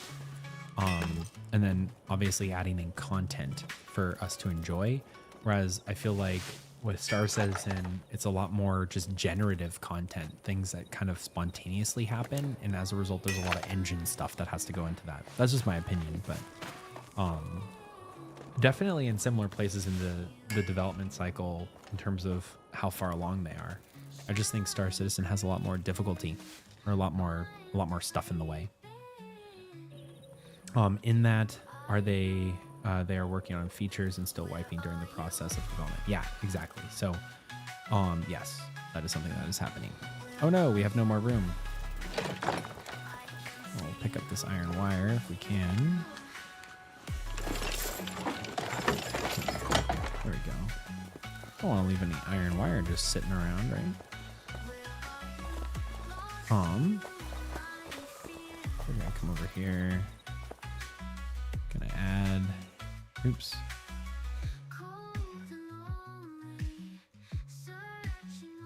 So, used to be able to just press G and click, but it looks like that has been changed. So, we're gonna drag and drop. It does happen. There's a lot of gloves. If you're nearby to the Golden City and you want some free gloves, come find me. I'll just hand them right on over to you. I don't even care.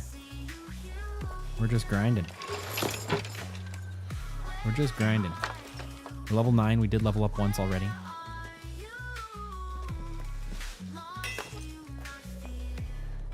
Yeah, Worm, you should totally try playing it out. Even if you play it solo, I highly recommend spawning near us. We're in Danu, and we're in Caries, which is one of the provinces, and our home valley is Dolivan. So if you're looking to be near us, definitely come and check us out. It's worth a shot. Definitely worth a shot.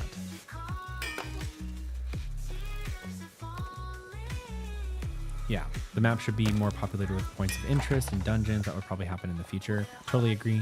I think there's also going to be different maps that exist for different purposes. There's also going to be resources that are scattered around for different reasons. So you're going to have access to different things at different times, and those are going to make them, make things better, make things worse for different players based on their location.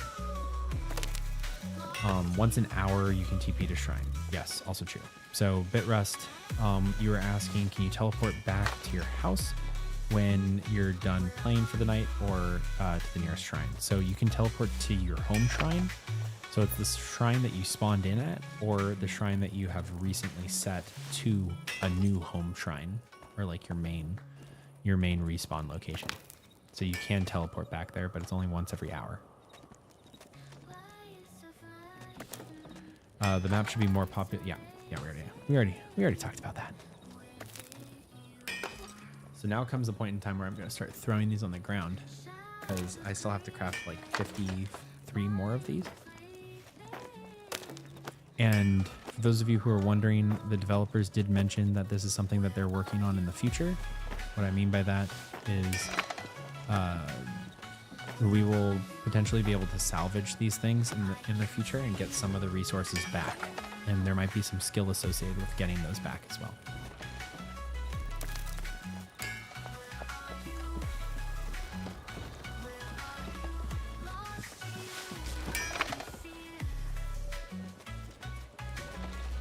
What's up, Foo? Hope you're having a good night.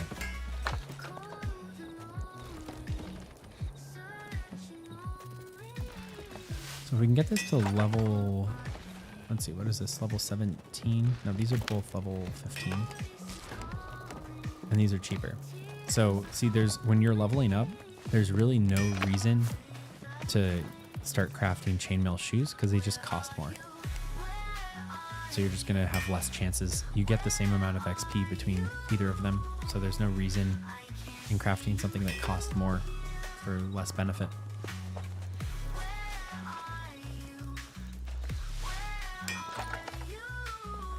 Ragnar, can you relocate workstations? Yeah, so Valheim started this trend. When you blow something up in Pax Dei, you get the same resources back. So you can always put it down and pick it back up.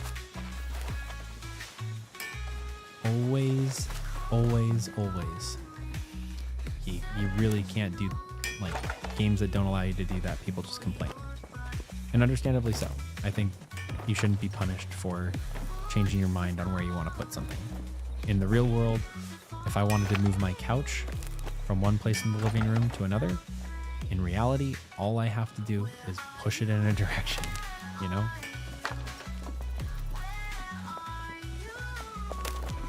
Oof, a couple of fails back to back.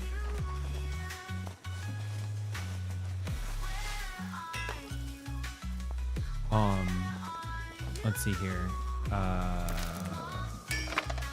Some YouTube questions over here. Can you teleport back to your house? Yeah, we talked about that. Imagine running in 5 UAT quality.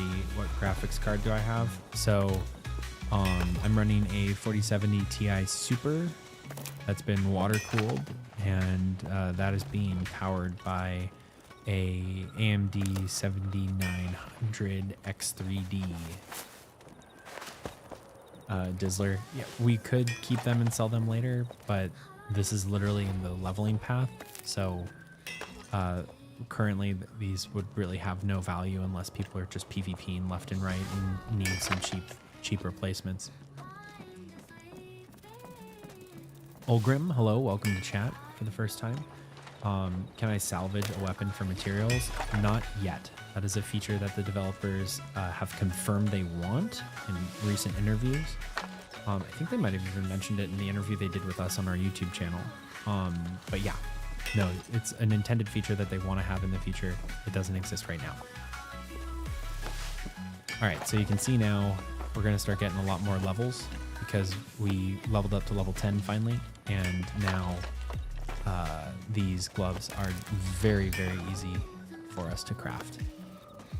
So we'll start chucking these things out pretty quick.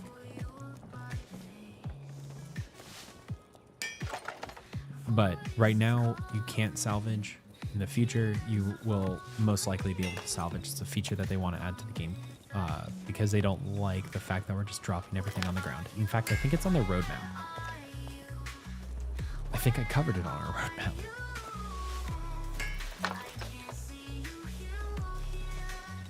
Just here for supporting the homie. Well, thank you very much, Fu. Let's get a round of applause for Kung Fu Jen.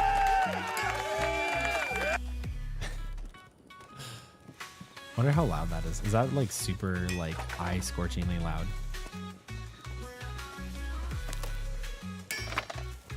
David Gonzalez over on YouTube. Earlier you said you had an order from one of your guildmates. What was that an actual in-game item order, or did he message you that he needed hinges? Eventually there, I think, will be kind of an order mechanic that they're adding to the game so that players can place orders and other players can fulfill them. This was just one that in our system, so like in the Golden City, players can place requests, and we have kind of like a makeshift market until the actual marketplace is added.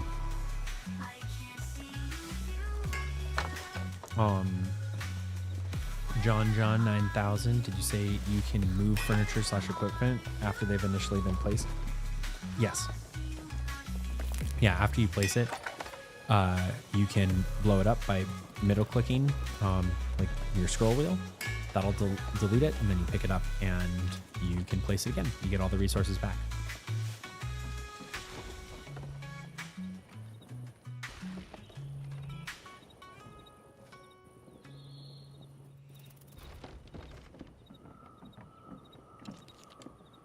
You're one step closer to dropping $40 on this. Oh, hey, look, we got through everything. Time to throw this on the ground. So what level are we at? We're at level 10 out of 15. We can do another push here. And we'll probably get some more XP because now it's moderate crafting. And we'll go from there. Pick up these iron wires. I believe iron wire. Everything else you can leave, but iron wire, not okay. We don't like wasting iron wire.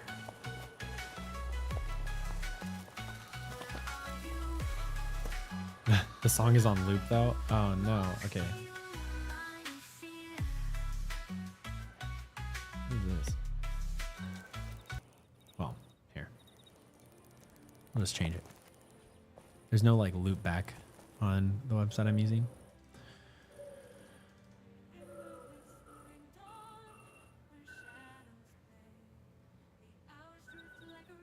Uh-oh. Pretty sure this was that.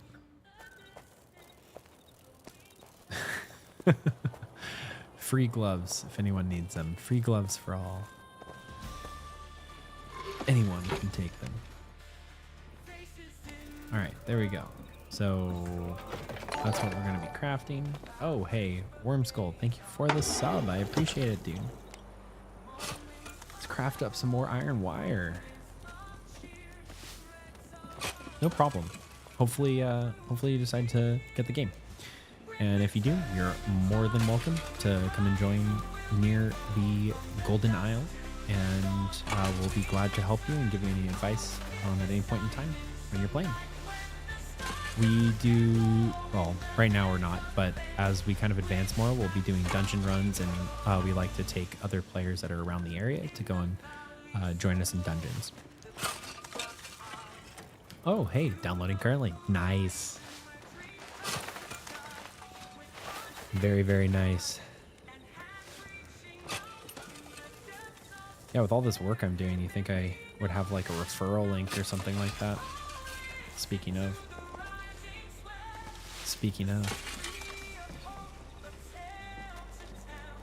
Yeah, no. No influencer, little reference code or anything like that. None of that for Eltarii. None of that for me. You know, I just cover the game.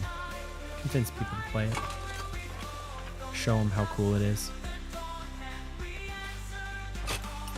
It's okay. It is a-okay. Oh. Oh. Maybe I do actually have one. How fun.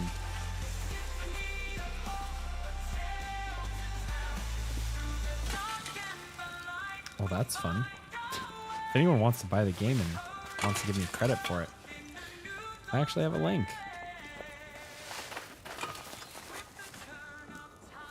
And just drop that over in some random person's chat. And I can post it here, because why not? Why not?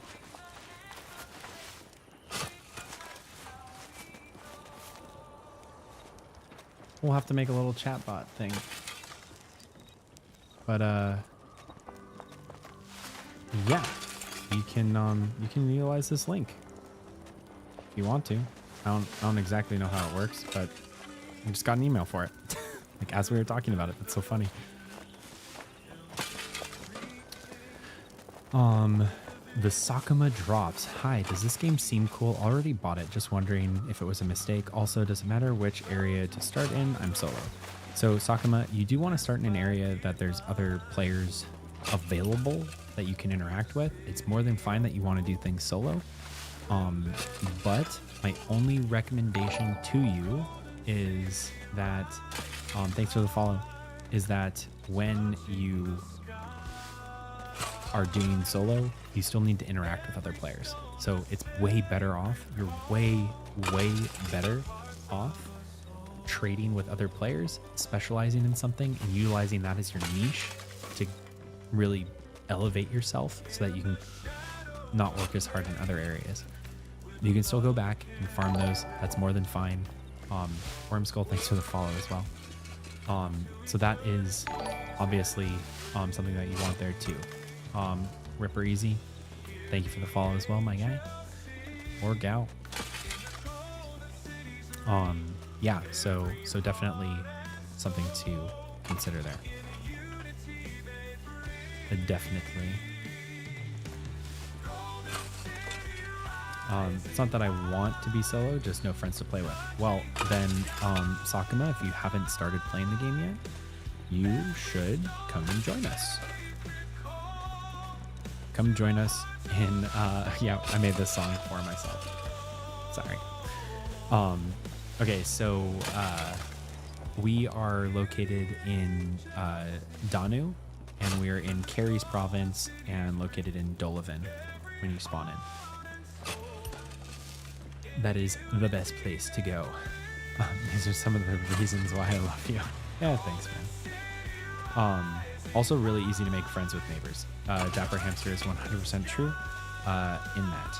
100% true. In fact, Dapper, I'm pretty sure you're right next to us in near the Golden City. We're glad to have you.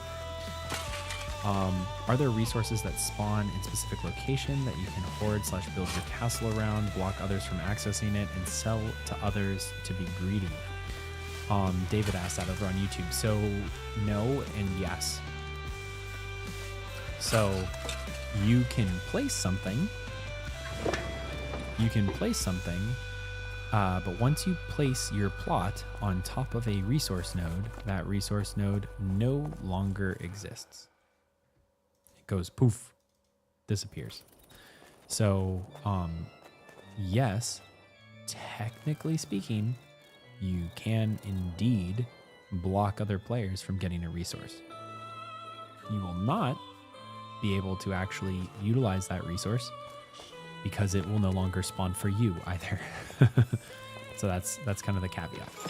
So technically, but also no. There we go, 116. Look at that.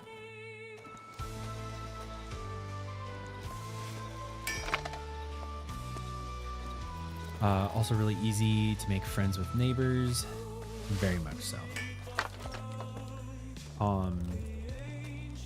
But yeah, Sakuma, you should come hang out near the Golden City. You can place a plot. We have a lot of players here who just want to help out, build the community. And the best way to do that is by doing what we're doing now. A lot of groups kind of want to lock people up and say, no, you can't do that. You can't build near us or do whatever. We're very open. We want players to, come and feel welcome. And all of these stations that we have being built, anyone can come and access them. It's not like these are closed off and like you're not welcome here and you can't utilize these stations. These are public use stations. Anyone can come and craft with them. So right off the bat, you don't have to go through the process of crafting, the carpentry station so that you can make the blacksmithing station, so that you can then make the tools, so that you can then make the basic blacksmithing or the basic armor smithing station. You can just go, say, F it, I'm going to cut straight to the chase here and get to leveling the things that you actually want to level as opposed to the things that you don't. Now, we are designing the city in a way where you'll actually be able to, and also you're going to get free armor if Eltari's crafting, God knows it. But yeah, so that's kind of how that all works. It's pretty cool. Good old timey village of community, love it. Yeah, no, it's going to be awesome. So we have this entire island. We are going to make it look as cool as possible. We're going to put a giant market. We're going to open it up to all players who want to be a part of it. We're building, multiple areas around here for the community to participate. We even have a Discord for only community members, so players who are in-game around us, members of the Golden Company hang out there. Other people can come and hang out here as well. Hey, thanks for the follow.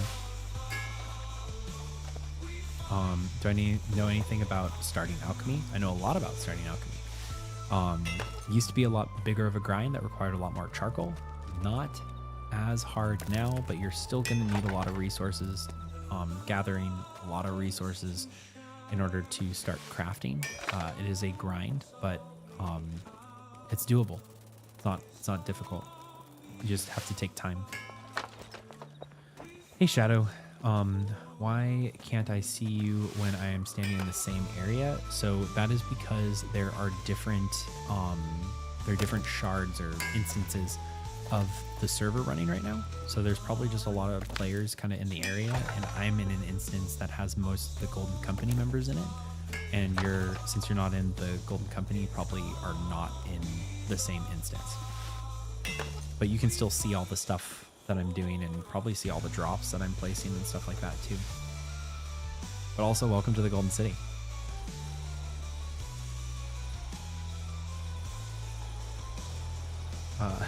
For iron ore and unpurified iron, you mean impure iron? Yeah, we're gonna have to do a pretty big run. Beeves channel, do you know if the civilization feature is separate from the clan level? Like multiple clans come together to form a civilized state, multiple clans form one big large city. Beeves, they haven't told us. That's what we expect. That's what I'm expecting, at least. The Golden City is kind of actually based off of that model. We're trying to bring many groups together into a large city. In fact, our goal is to build the de facto capital of our server and to make it a medieval accurate fantasy city where any groups from solo players all the way to large player organizations can call home and participate together. What's up, Raven? Welcome, welcome. And what's up, Arbin? Has fine legs, don't I think? Yes, I agree, Arbin. Thanks for stopping by, chat. You were showcasing those legs off, those puppies, a little while ago.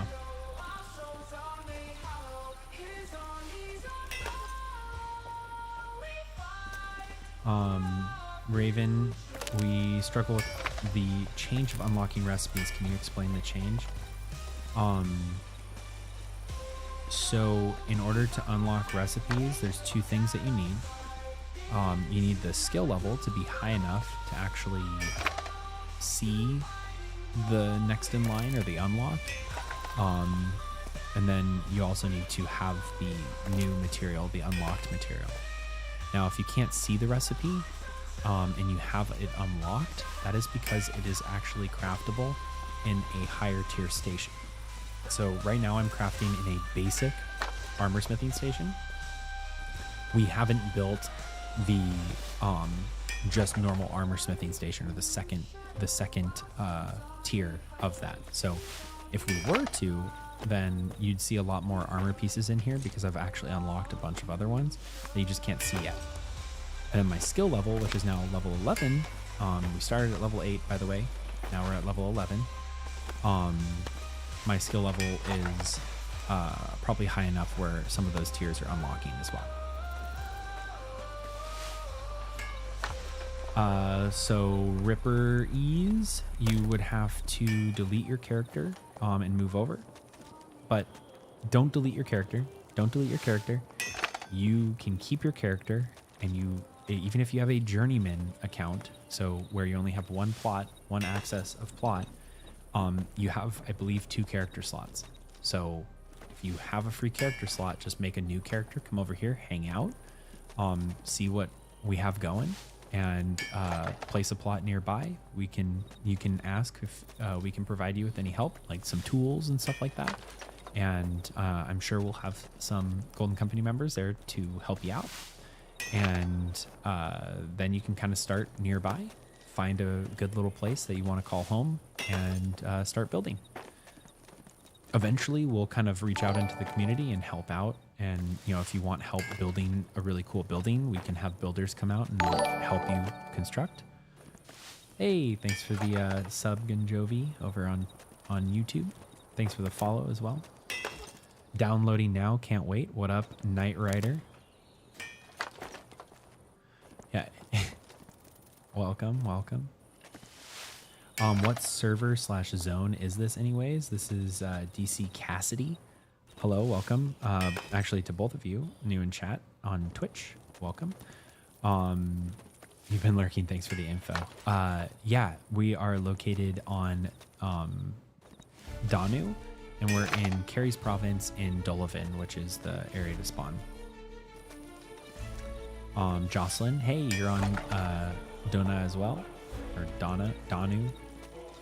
I'm like dyslexic. I haven't slept in almost 24 hours. I don't know what's going on. I can't pronounce this. I really enjoy the US East RP server. Yep, same. It's really fun. There's a lot of flavor text. I think, in my personal opinion, even though I'm not necessarily big in RP, I think a lot of the goals that the Golden Company have anyways really aligns with kind of an RP community. And it's nice because there's no moderation on it, so it's kind of a challenge by choice.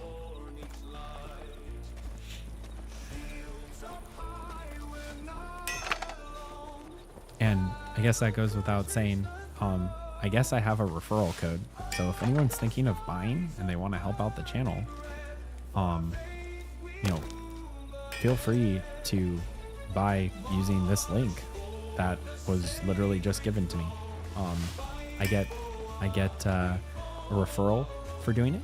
It also shows Mainframe that I'm really good at bringing people into the game. So that's really nice for the channel, and they like working with me and I like working with them. So if people utilize that link, I would really appreciate it if you're thinking of buying. Currently building on Mary in the Down area. Mary's a nice little area, and Down is a really nice province, or home valley. You are quite lucky. Look at us, we're at level 12. So only a couple more levels to go till we're 15 and can't go further. Snack pack applied. The message, snack 'em drops from Twitch. So one thing I would ask for anyone who is on and looking to join us, there is a formal application process. There's an interview, it takes about 2 hours, and an extensive set of interview questions at that. If you are interested in joining, you're more than welcome to. If you haven't come over to the Professional Gamer Discord, that's the best place to kind of get in contact with me. And if you are interested in joining us, you can reach out to me via DMs on Discord, and I will send over applications to you. We're only ever going to accept 100 players into the Golden Company. We like to keep a close-knit group of players and people who really want to, you know, build something big. Way bigger than anything that we can build on our own, and as a result we're only looking for 100 players. Obviously we want the city to be bigger than 100 players, and that's why we invite as many players as we can to come out and be a part of it. We have a lot of different player organizations that are interested in building embassies in our city and doing all sorts of fun things, events, in-game events, out-of-game events. In fact, the whole reason why I do content creation for Pax Day is because I'm so passionate about doing these events and doing all of these things. I needed to give us a voice, give our community a voice that was outside of the game, so that we could show players what this game is about. You know, those Steam reviews, they don't do it justice. We're gonna do it justice.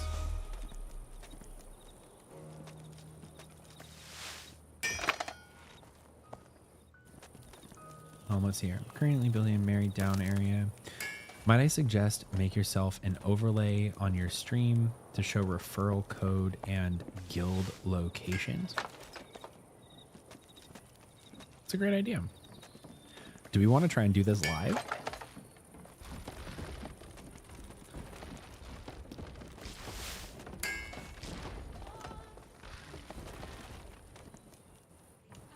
Always like doing things live.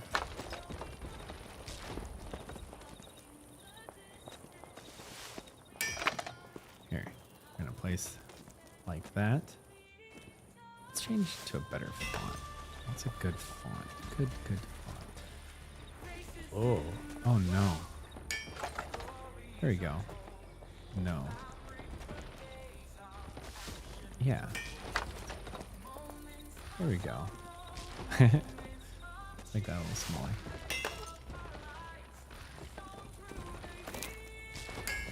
Let's put it like... does that look cheap? Y'all, you have to tell me. Does that look cheap? I don't want it to be like crazy big.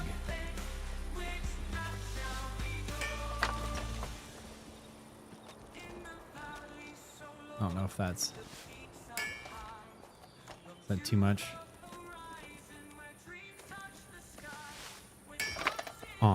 Okay. Let's get back to actual questions. Just want to say thank you for the great information you were providing. We are on another server, and I recommended our folks to watch your stream. Thank you so much, Ragnar. I'm currently building a Mary. I'm like rereading things. I apologize. Sakuma, should I still build somewhere in the area while waiting on the application process, or just go off and grab another spot?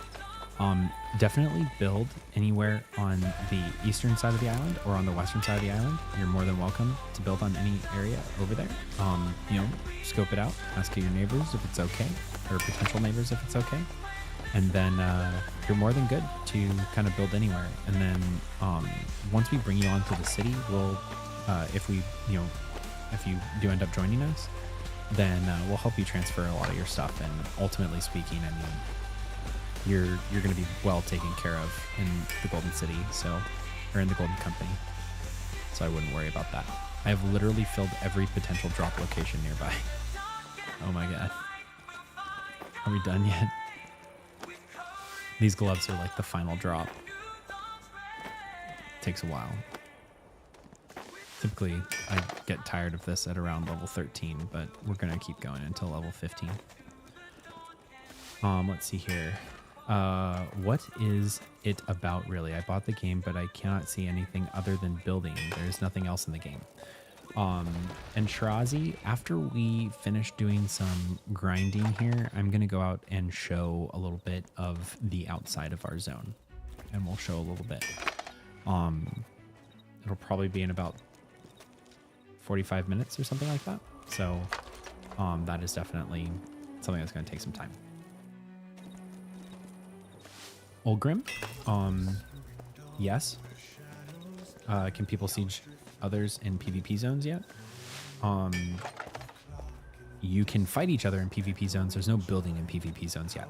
It has been confirmed by developers in a, not an interview, but in a, well, yeah, an interview, but it was like a text-based one, so an article, where they confirmed that PvP is going to be expanding with the feudal system and knighthoods and soldiers, but also the kind of civilization mechanic with baronies and all of that, where eventually players are going to be able to build outside of the home valleys, and those things that they build are going to be siegeable by other players.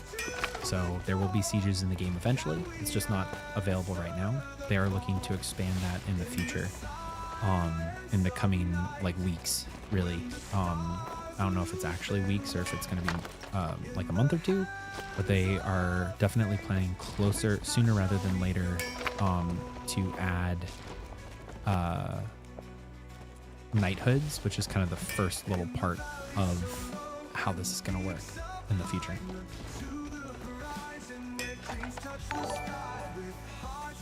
Hey, is that Ace Angel? Thank you for the follow. Welcome. Let's see here.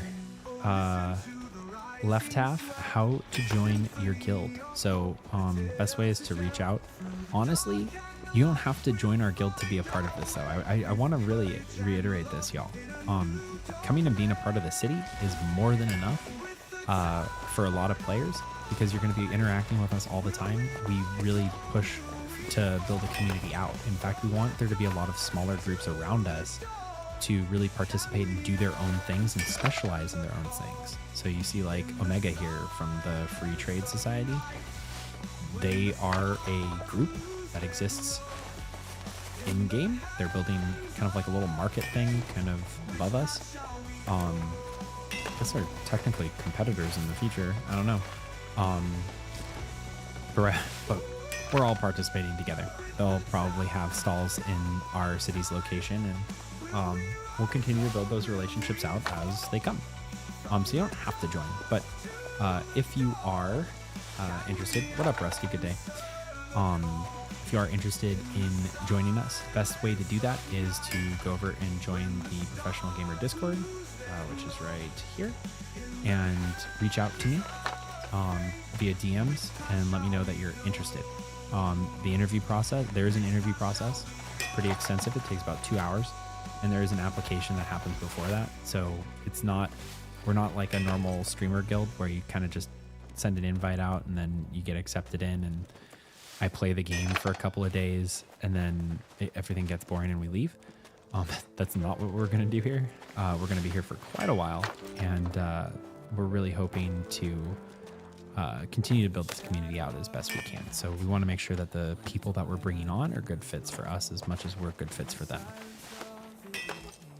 It's really, really important for me in that way. So one thing that you're noticing while I'm doing this grinding here is that the XP's gone down a lot. At the beginning, we were getting like 200, 230, 250 XP. Now we're only getting 150, 150, and 7.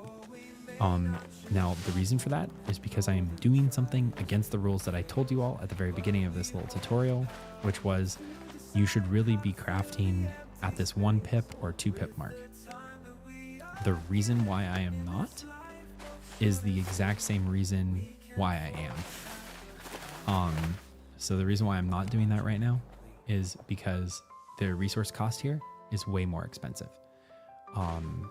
2 coarse bands and 2 coarse linen cloth, that's a lot of time and effort to get those.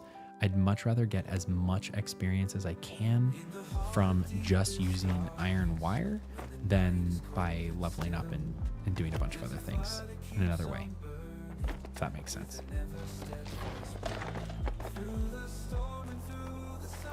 Thanks for explaining. You cannot find a map on your Discord to find your location. Yeah, so the location is we are very easy to find. We're in Carries in Dolavan, and if you were to spawn in to Dolavan, you will literally spawn on our island. This is the Golden Isle. So we're located in Danu is the server. It's North America East, so you would be here. This is where you would spawn, and players are more than welcome to go over in this direction, go over in this direction, place your plots. You'll be near the city, and you'll be able to kind of interact with us and participate in all those things very easily. Very, very easily.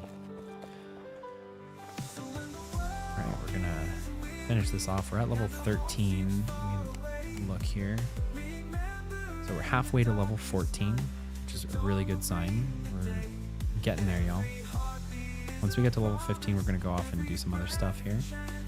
We're going to make a couple more iron wires, and then we have another armor smith that's going to be leveling up alongside of us. That's kind of how we do it in the Golden Company. We have a couple of people that are designated to level things up in pairs and teams.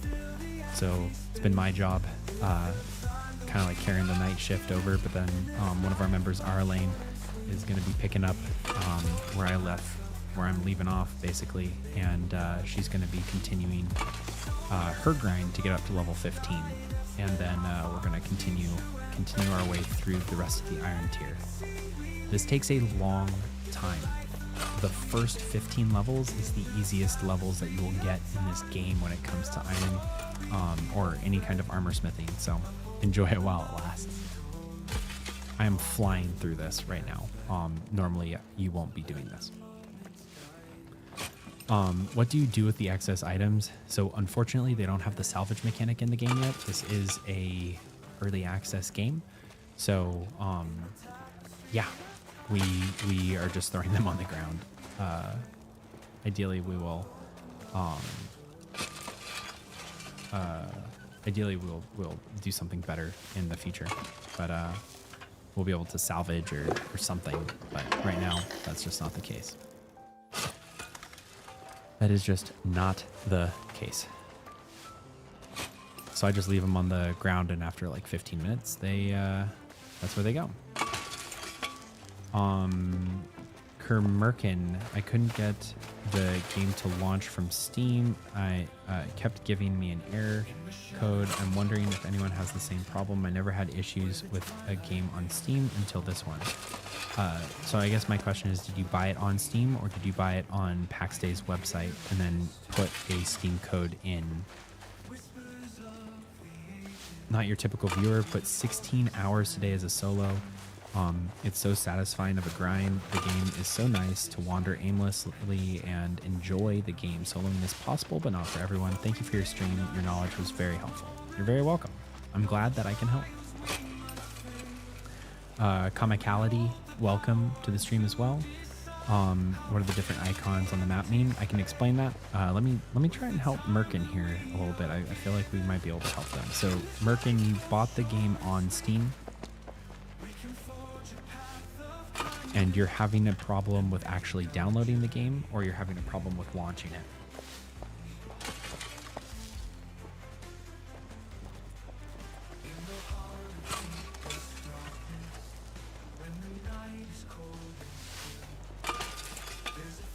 Furry Phoenix, hello, welcome to chat.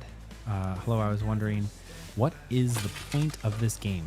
So the point of this game is to interact with other people, explore the world, build cities and civilizations, and uncover the secrets that are located within the world for lore. It's also to advance social structures and build out these communities creatively and with the freedom that only a sandbox game can offer. So there's a lot to do. Right now I'm crafting, but a couple of hours ago I was farming different mobs off in distant lands to get very special items called relics, which allow me to craft magical items. And that was what a lot of my time was spent doing earlier today because we weren't able to build. Bitrust, sorry to bother you about this again. Do you know the button/commands to warp back home? Yes, I do. Press and hold T, and then click. I think it's like teleport to home spawn or something like that. It's the, if you're looking at a clock, it's the 12 o'clock button. Merkin, I bought the game on Steam. First installment, I couldn't get the game to launch. Then I reinstalled it. Doesn't let me complete the download.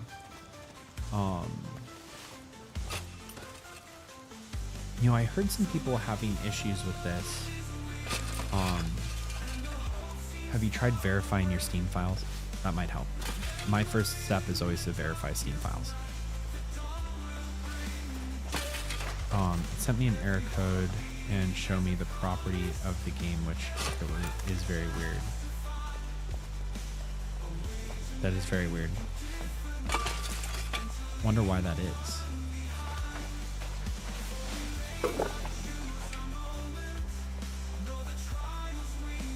No problem, Bitrest. Glad I could help.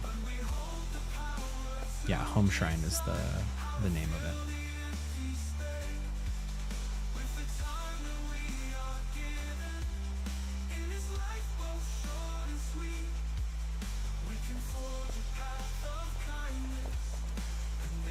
I don't know why Steam... That sounds like, honestly, it's a Steam problem.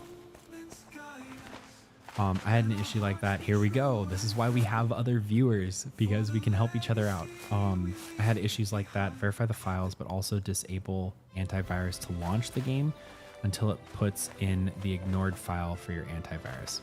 Yes, that is hugely important. The launcher does use anti-cheat software, so you probably need to put the Pax Dei folder as a trusted file or something like that. So once you do that, after you kind of turn off your antivirus software, then do a verify on Steam, and then that should be okay. So your antivirus is probably detecting the anti-cheat as a virus, and it's blocking it without telling you. Is my guess. Now let me go back to crafting 186 gloves to throw on the ground for levels.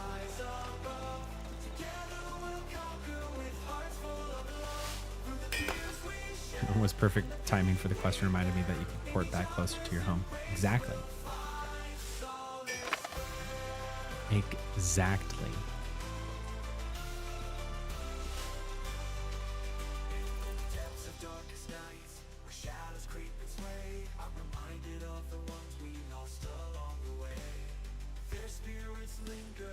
How's everyone else? I feel like there's a lot of people who are actually playing the game right now. How are you all feeling about the game? I mean, I know I like it. That's pretty clear in all of my YouTube videos and everything that I do and say. I'm very pro Pax Day, but I want to hear what everyone else says.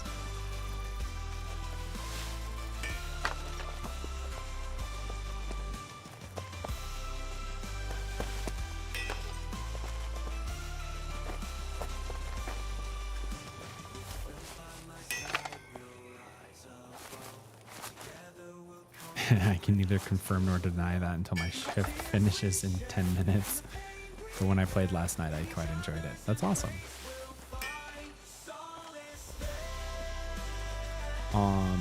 Not your typical viewer. I do not play on the EU server. I'm on NA East. So I'm on Danu. I'm located in Donovan. Mother.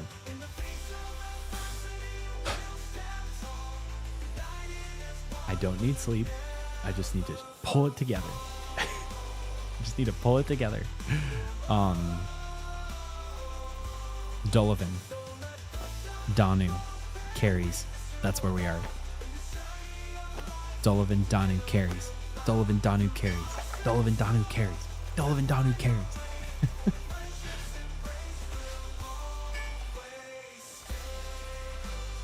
Ragnar was a rough start, but smoother now. My real concern currently is depth of content and how rapidly they can and will add to it. I think they're going to be adding a decent amount regularly. One thing that I can say is that there are a lot of dungeons that exist in the game. None of them are the same. It takes many hours to venture to some of these, and all of them have very useful items in them that can be used to make spells. That one, you need to be relatively high levels to actually use those spells, which then allow you to venture further into more dungeons, which then allow you to get better spells, which then allow you to venture into better dungeons and then get better spells. And eventually they're going to start adding in lore to the game, which is going to, and mystical creatures and other things to explore and find and uncover. And you'll get that cycle going. The play loop is going to be really motivated by players though. So having things like knighthoods, having things like parishes and churches, and all of those social structures are going to be huge. They're going to be ginormous for players looking to participate in those ways.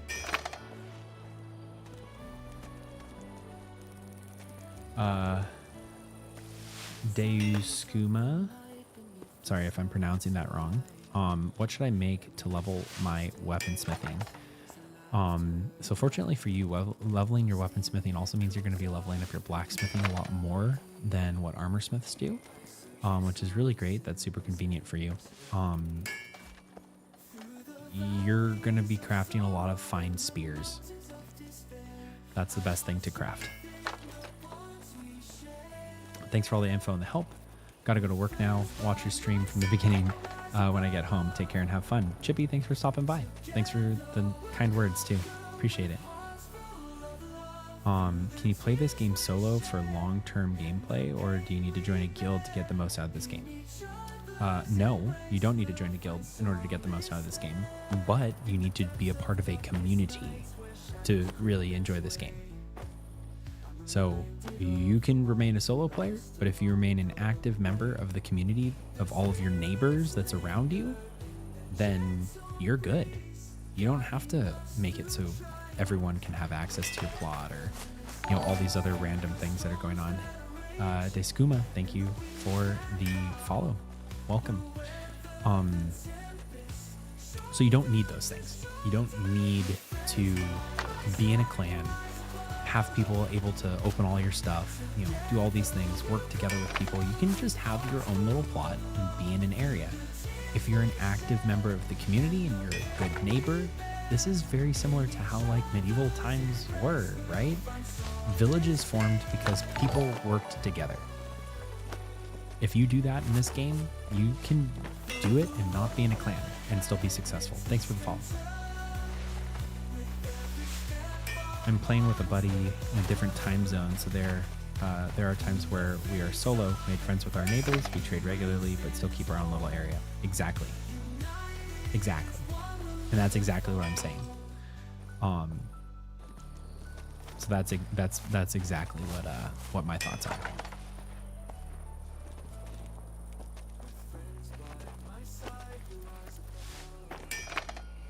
We're so close to level 15. We're at level 14 right now. We're going to be able to leave a lot of this iron wire behind for our lane, who is our additional lead for armor smithing. She's going to love that. Mr. Lavas, is there VoIP in the game? Not yet. It is in the roadmap. The roadmap that is currently listed, in my belief, I don't know. I don't have any inside knowledge on this, but my belief is that the roadmap that was presented to us is one that's happening over the summer. It's one that's a more close roadmap, not something that's 9, 10, 12 months away.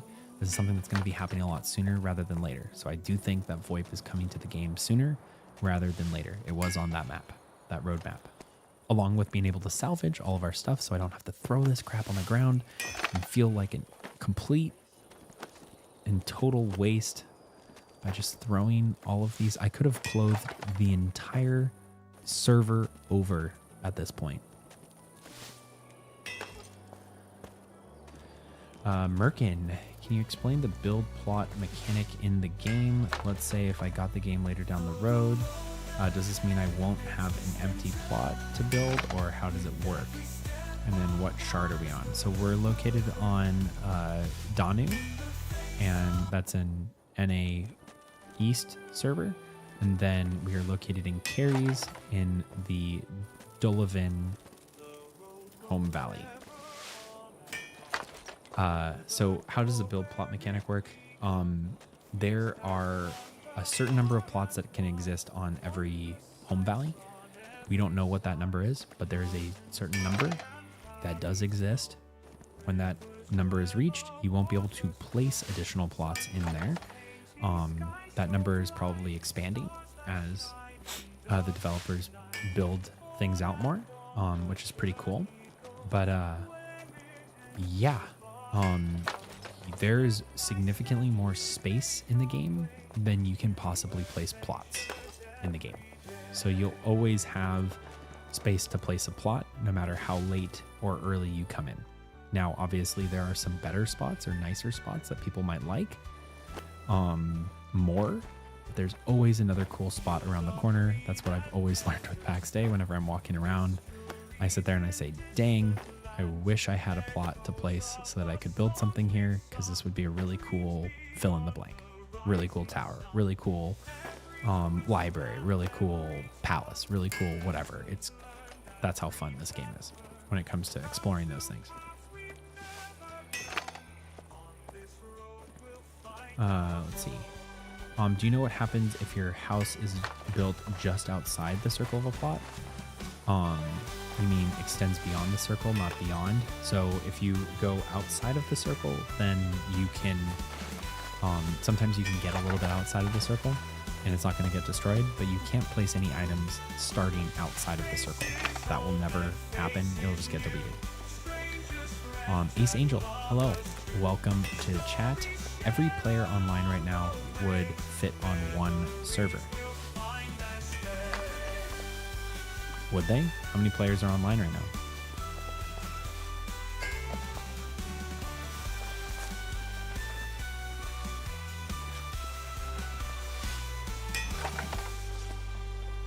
How many players are playing on Pax Dei right now? Do we have that number? Because the game is split between the Exala launcher and the Steam launcher. So I don't know how many players are playing on Steam versus how many players are playing on the Exala.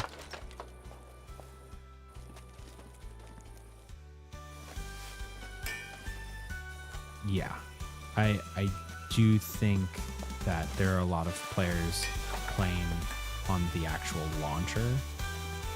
Honestly, 10,000 players is pretty dang big number for this game, if I'm being honest. It's also the middle of a work week. In the United States, it's a holiday on the 19th, so technically US players might be up late if they have the day off tomorrow for work. That's entirely possible, right? But a lot of people have work tomorrow, so they're probably not going to be playing. There's a lot of issues. Some players, I know a lot of players don't even play games when they come out, especially not MMOs, when they come out on the first day, because there's a lot of queue issues and bugs and things like that need to be worked out. So honestly, if the game sits at around 2,000 to 5,000 players right now, that's what they need. They need 2,000 players playing the game, giving them feedback. I don't think they need 100,000 players being there. And the way that they've developed their servers is they scale in size, so they can spin up as many servers as they need in the zone or a region as they need, and they can instance them, and then they can shrink them down, and only the servers that are actually being used are ever actually on. So they're very efficient. They're not going to be burning a lot of resources the way that they've kind of formatted that, at least how I understand it.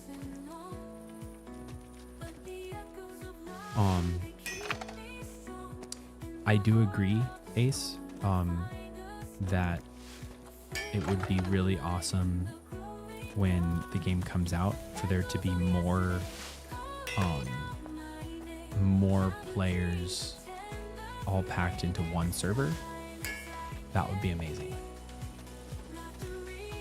Now, the space availability right now would be very difficult if we had 20,000 players trying to place plots. I would lose my mind. Someone else would take all of our plots. And it would be just a scattered mess. Jocelyn, I hate the clan tabard doesn't actually use your clan colors. It's a bug. It's a known bug. It was actually one of the known bugs for early access at launch. It's supposed to have our emblem and our color on it, and it has neither. But at least we have one.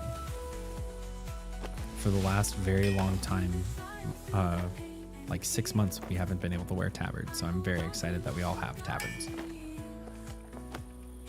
Gotta rep those colors, you know? Oh, here we go. Level 15.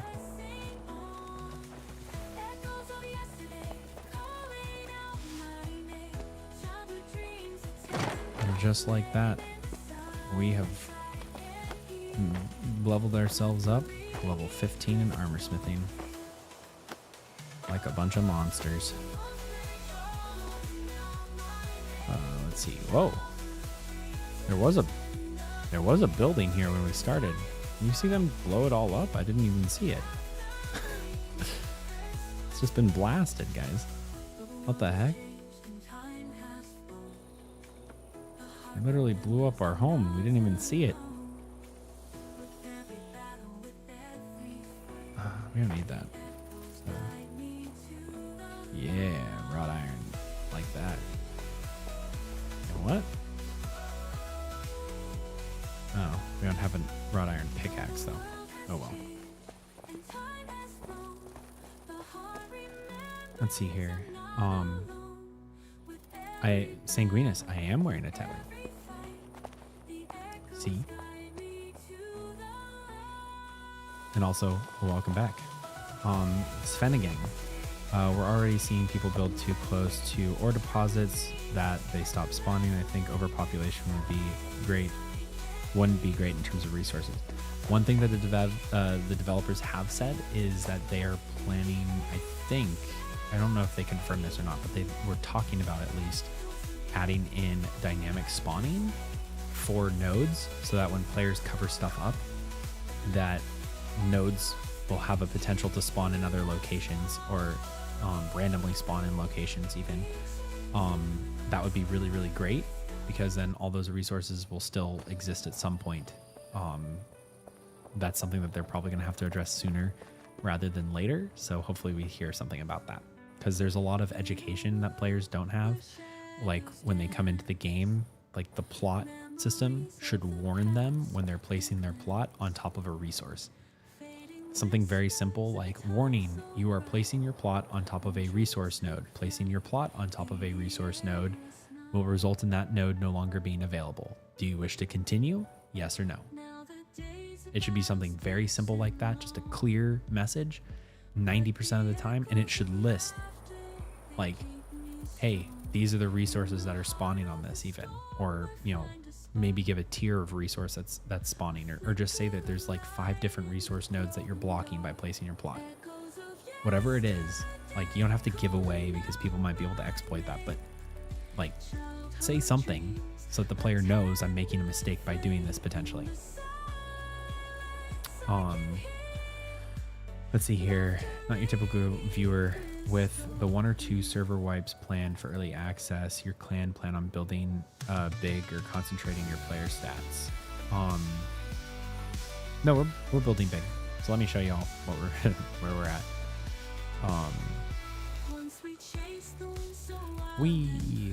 Okay, so this is the Golden Isle. We own 99% of this, which is awesome. We have a couple of players that are doing some weird stuff in the back here. Looks like I don't know what they're planning. Pandora, I think Pandora was thinking of doing something and realized there's not much back there and it's really hard to get to. But this is where we're at. End of day 1. And yeah, let's close this out and go out here. Whee! Over to here. Move it over here. So this is kind of the area that we've been building on. We're building big. This entire area, this is just our warehouse that we're building right here, which is going to be pretty cool. This is kind of an industrial zone, somewhere that we're looking to have a lot of our industry here for players to get access to. The warehouse is going to be a centralized location that we're also building. We're building around for all of our different crafting stations and stuff like that. So yeah, we're building big. All of these are just kind of placeholders that we're working on right now, so that our different crafting teams for the different disciplines can have forward progression without things falling apart, basically.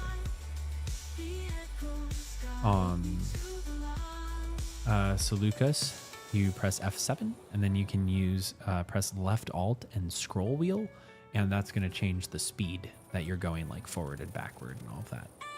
You can also plug in a remote control, and there's a bunch of different features that you get from doing that too.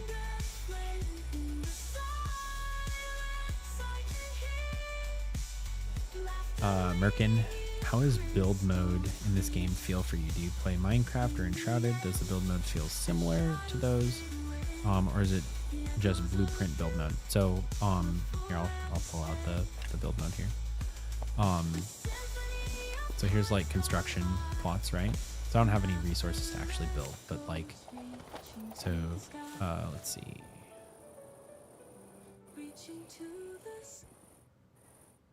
Yeah, sure. So we have, this is how snapping works. There's a lot of different snapping opportunities, no matter where you're at on your plot. You can hold left alt and scroll wheel to increase or decrease elevation. You can hold shift to free place, so you can place it literally anywhere you want. And then while you're not holding left alt, you can use scroll wheel to rotate as much as you want. And then once you place, there's also snap points for when you place, and you can place things anywhere. So it's actually quite awesome. If you look on our channel on YouTube, which is linked down below on Twitch. If you're on YouTube, congrats, you're already there. But if you look on our YouTube, we've done a lot of awesome builds in the past using this build system. And it's only getting better as they continue to add more and more features to it. So I personally am I don't feel locked out in terms of creativity, and it's very fun to really brainstorm how to do things in game.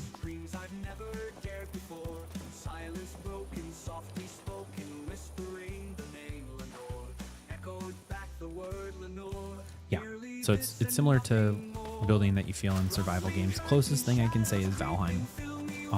Structural integrity is a little shoddy still. Still trying to figure out exactly what it is and how it works. Kind of changes, but definitely fun. Not to say the least. Falcor, any word when combat's getting reworked. So combat's not getting reworked, combat's getting improved. So the combat system hasn't really even been seen like to come to even half fruition yet. It is really just, the start of a system, and it's not even close to being done. So that system is going to be continued to be refined and updated and improved into something that's going to be very fun for us as players to participate in. They have likened it to an action RPG combat system. There are limitations when you talk about having like an MMO where there's going to be a lot of players interacting and how things work, but they want it to have a very high skill cap for players. So there's going to be a lot of activities that you're going to have to be able to do and do well in order to do even better. So a great example is like right now, the only magic in the game is a single fireball spell. Well, the only offensive magic in game is a fireball spell, and it's homing. It goes very slow and it tracks the target. There's no skill shot involved in it. It's just, boom, you shot them. Congrats. There's going to be skill shots in game where you have to land an actual hit on a player. There's going to be more advanced types of things. They're looking to add block canceling into the game. It used to be in the game, then they changed it. But they're going to make it so you can, fake people out and how you're attacking. When you block, it causes a light stagger, which means depending on how well your timing is, you might be able to block someone and then get a free hit off of them. So there's a lot of faking people out to get hit, stuff like that. There's going to be a lot of interplay. It's not going to be reworked, completely changed. The system, the base of the system is there. Now they just have to actually build it out and make it realized. So there's a lot of stuff going on.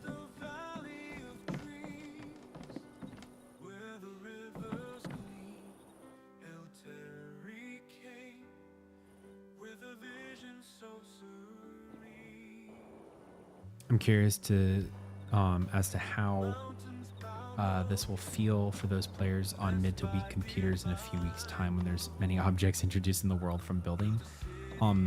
Fortunately, UE5 does a really good job at like managing that. The minimum specs on it aren't too much, and I believe from knowledge that I have, at one point in time, it was like 2 million objects can appear on screen at any point in time before the spec computer starts like jamming up. Having 200 items displayed on screen or 2 million items being displayed on screen at once, it's gonna be hard. That's gonna be a hard one to get.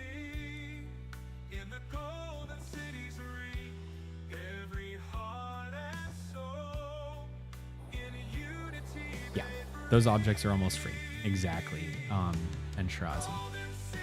Merkin, thanks for the info. I can see that the building system is similar to Valheim, which is all right, which it was more like Enshrouded build system, but cool. Yeah. The hard thing with Enshrouded is it's voxel based, right? So if you did voxels in an MMO format, like talk to Landmark. Tell me how Landmark's doing. Like, as much as I want that, it's just the tech's not there yet. It's so hard because every voxel has to be updated, and it's just, yeah, it would be so difficult.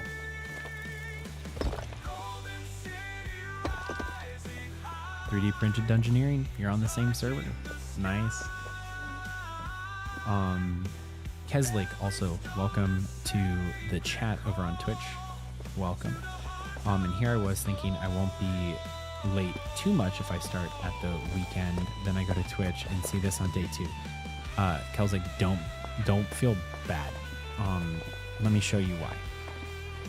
After I make the clans show up. Here's our clan list. This isn't even complete. Let me just keep scrolling. I'm gonna keep scrolling. Okay, I'm scrolling still. Still scrolling. There we go. We have a lot of players. We have over 50 players in our clan. You are not behind. We are just incredibly ahead because we have that many players. This isn't something that you would expect to be at, but because we have so many hands all working on different things and specializing, we have a lot of people who are very focused on different things, and they're all collaborating and working together. So, I'm able to get to level 15 in armor smithing, and someone else is able to get to level 15 in reagent distilling, and other people are. And here's the thing, we're not even working with the intent to like clear the game and then stop playing. All we're doing is we're trying to progress so that we can offer help to other players who are in the area. That's literally all we're doing. Sanguinus, an honest opinion on the choice of beards in the character creator. I wish they were better. Also, there's a little bit of a bug right now where beards looked transparent. You can kind of see how it looks transparent right now too. They really need to fix that. Both the hair and everything, just they need to make it not so transparent. Like, what the heck? That looks better when there's like light hitting it, but there's different parts where it's like you can literally see my chin. That's not okay. Don't do that to me. Hey, look everyone, there's Worm. Everyone, ooh. Oh. Well, a computer just turned off. So let's fix that.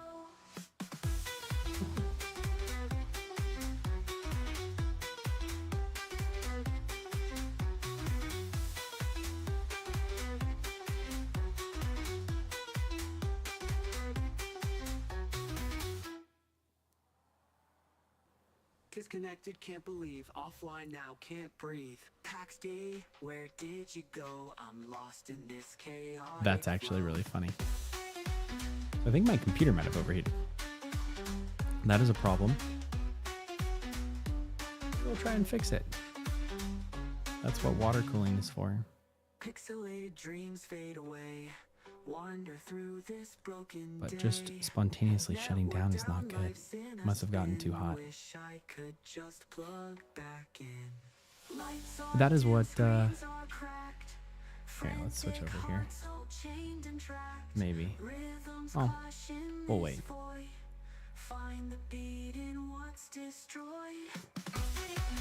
CJ, how do you do free camera?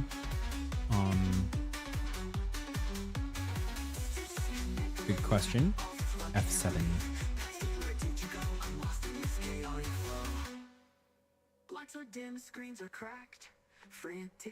F7 is the way. Well, I might need to let my computer chill out for a bit, y'all. Don't want to explode anything here. So we might have to end the stream so I can fix whatever caused the overheating to occur on the computer. But that is okay. Safe start. Looks like programs did not shut down correctly. Okay. There we go. And now we're back. Yeah, so I feel like this is a good point where we can kind of cover it up and end here. With a crash, I guess. Here, let me pull this up again. There we are. A little bit bigger. So hopefully y'all had a good time watching today. Sorry that it ended with a little, a crash. That's the button we wanted. But really glad that you could all come and join in this adventure. It was really fun. And morning, hello. Yeah, I really do. I need to get some sleep. I've been up for over 24 hours, I feel like. It's been really fun time though. So glad that you could all make it. We'll be streaming again tomorrow, as long as I don't explode my my computer here. Gonna have to go check that one out. But really good time, really fun. Glad that we could all be here and that I could show everyone how to do some armor smithing. Remember, if you haven't done so already, to go and check us out on the Professional Gamer Discord. That's linked down below. If you at all are interested, oh, hey, it's red. If you are at all interested in purchasing the game, maybe I convinced you that this is the best game in the world. I think it is. And the best thing that you could do to help support the channel is to check out this upside down link. Just kidding. Oh my, it's really backwards and forwards. Is that better? There we go. Look at that. Check out this link if you're interested in buying the game and want to support the channel. That's all I'm trying to say. That's what we're here for. And yeah, hope you all can join us if you are interested in settling near us. We're located in Danu in Dolavan, which is a part of Caries. So all of that being said, hope you all have an amazing rest of your night, day, morning, whatever time it is, and we will see you all again tomorrow, today, sometime in the next couple of hours probably. So I'm gonna go get some sleep. I'll talk to y'all later. Bye.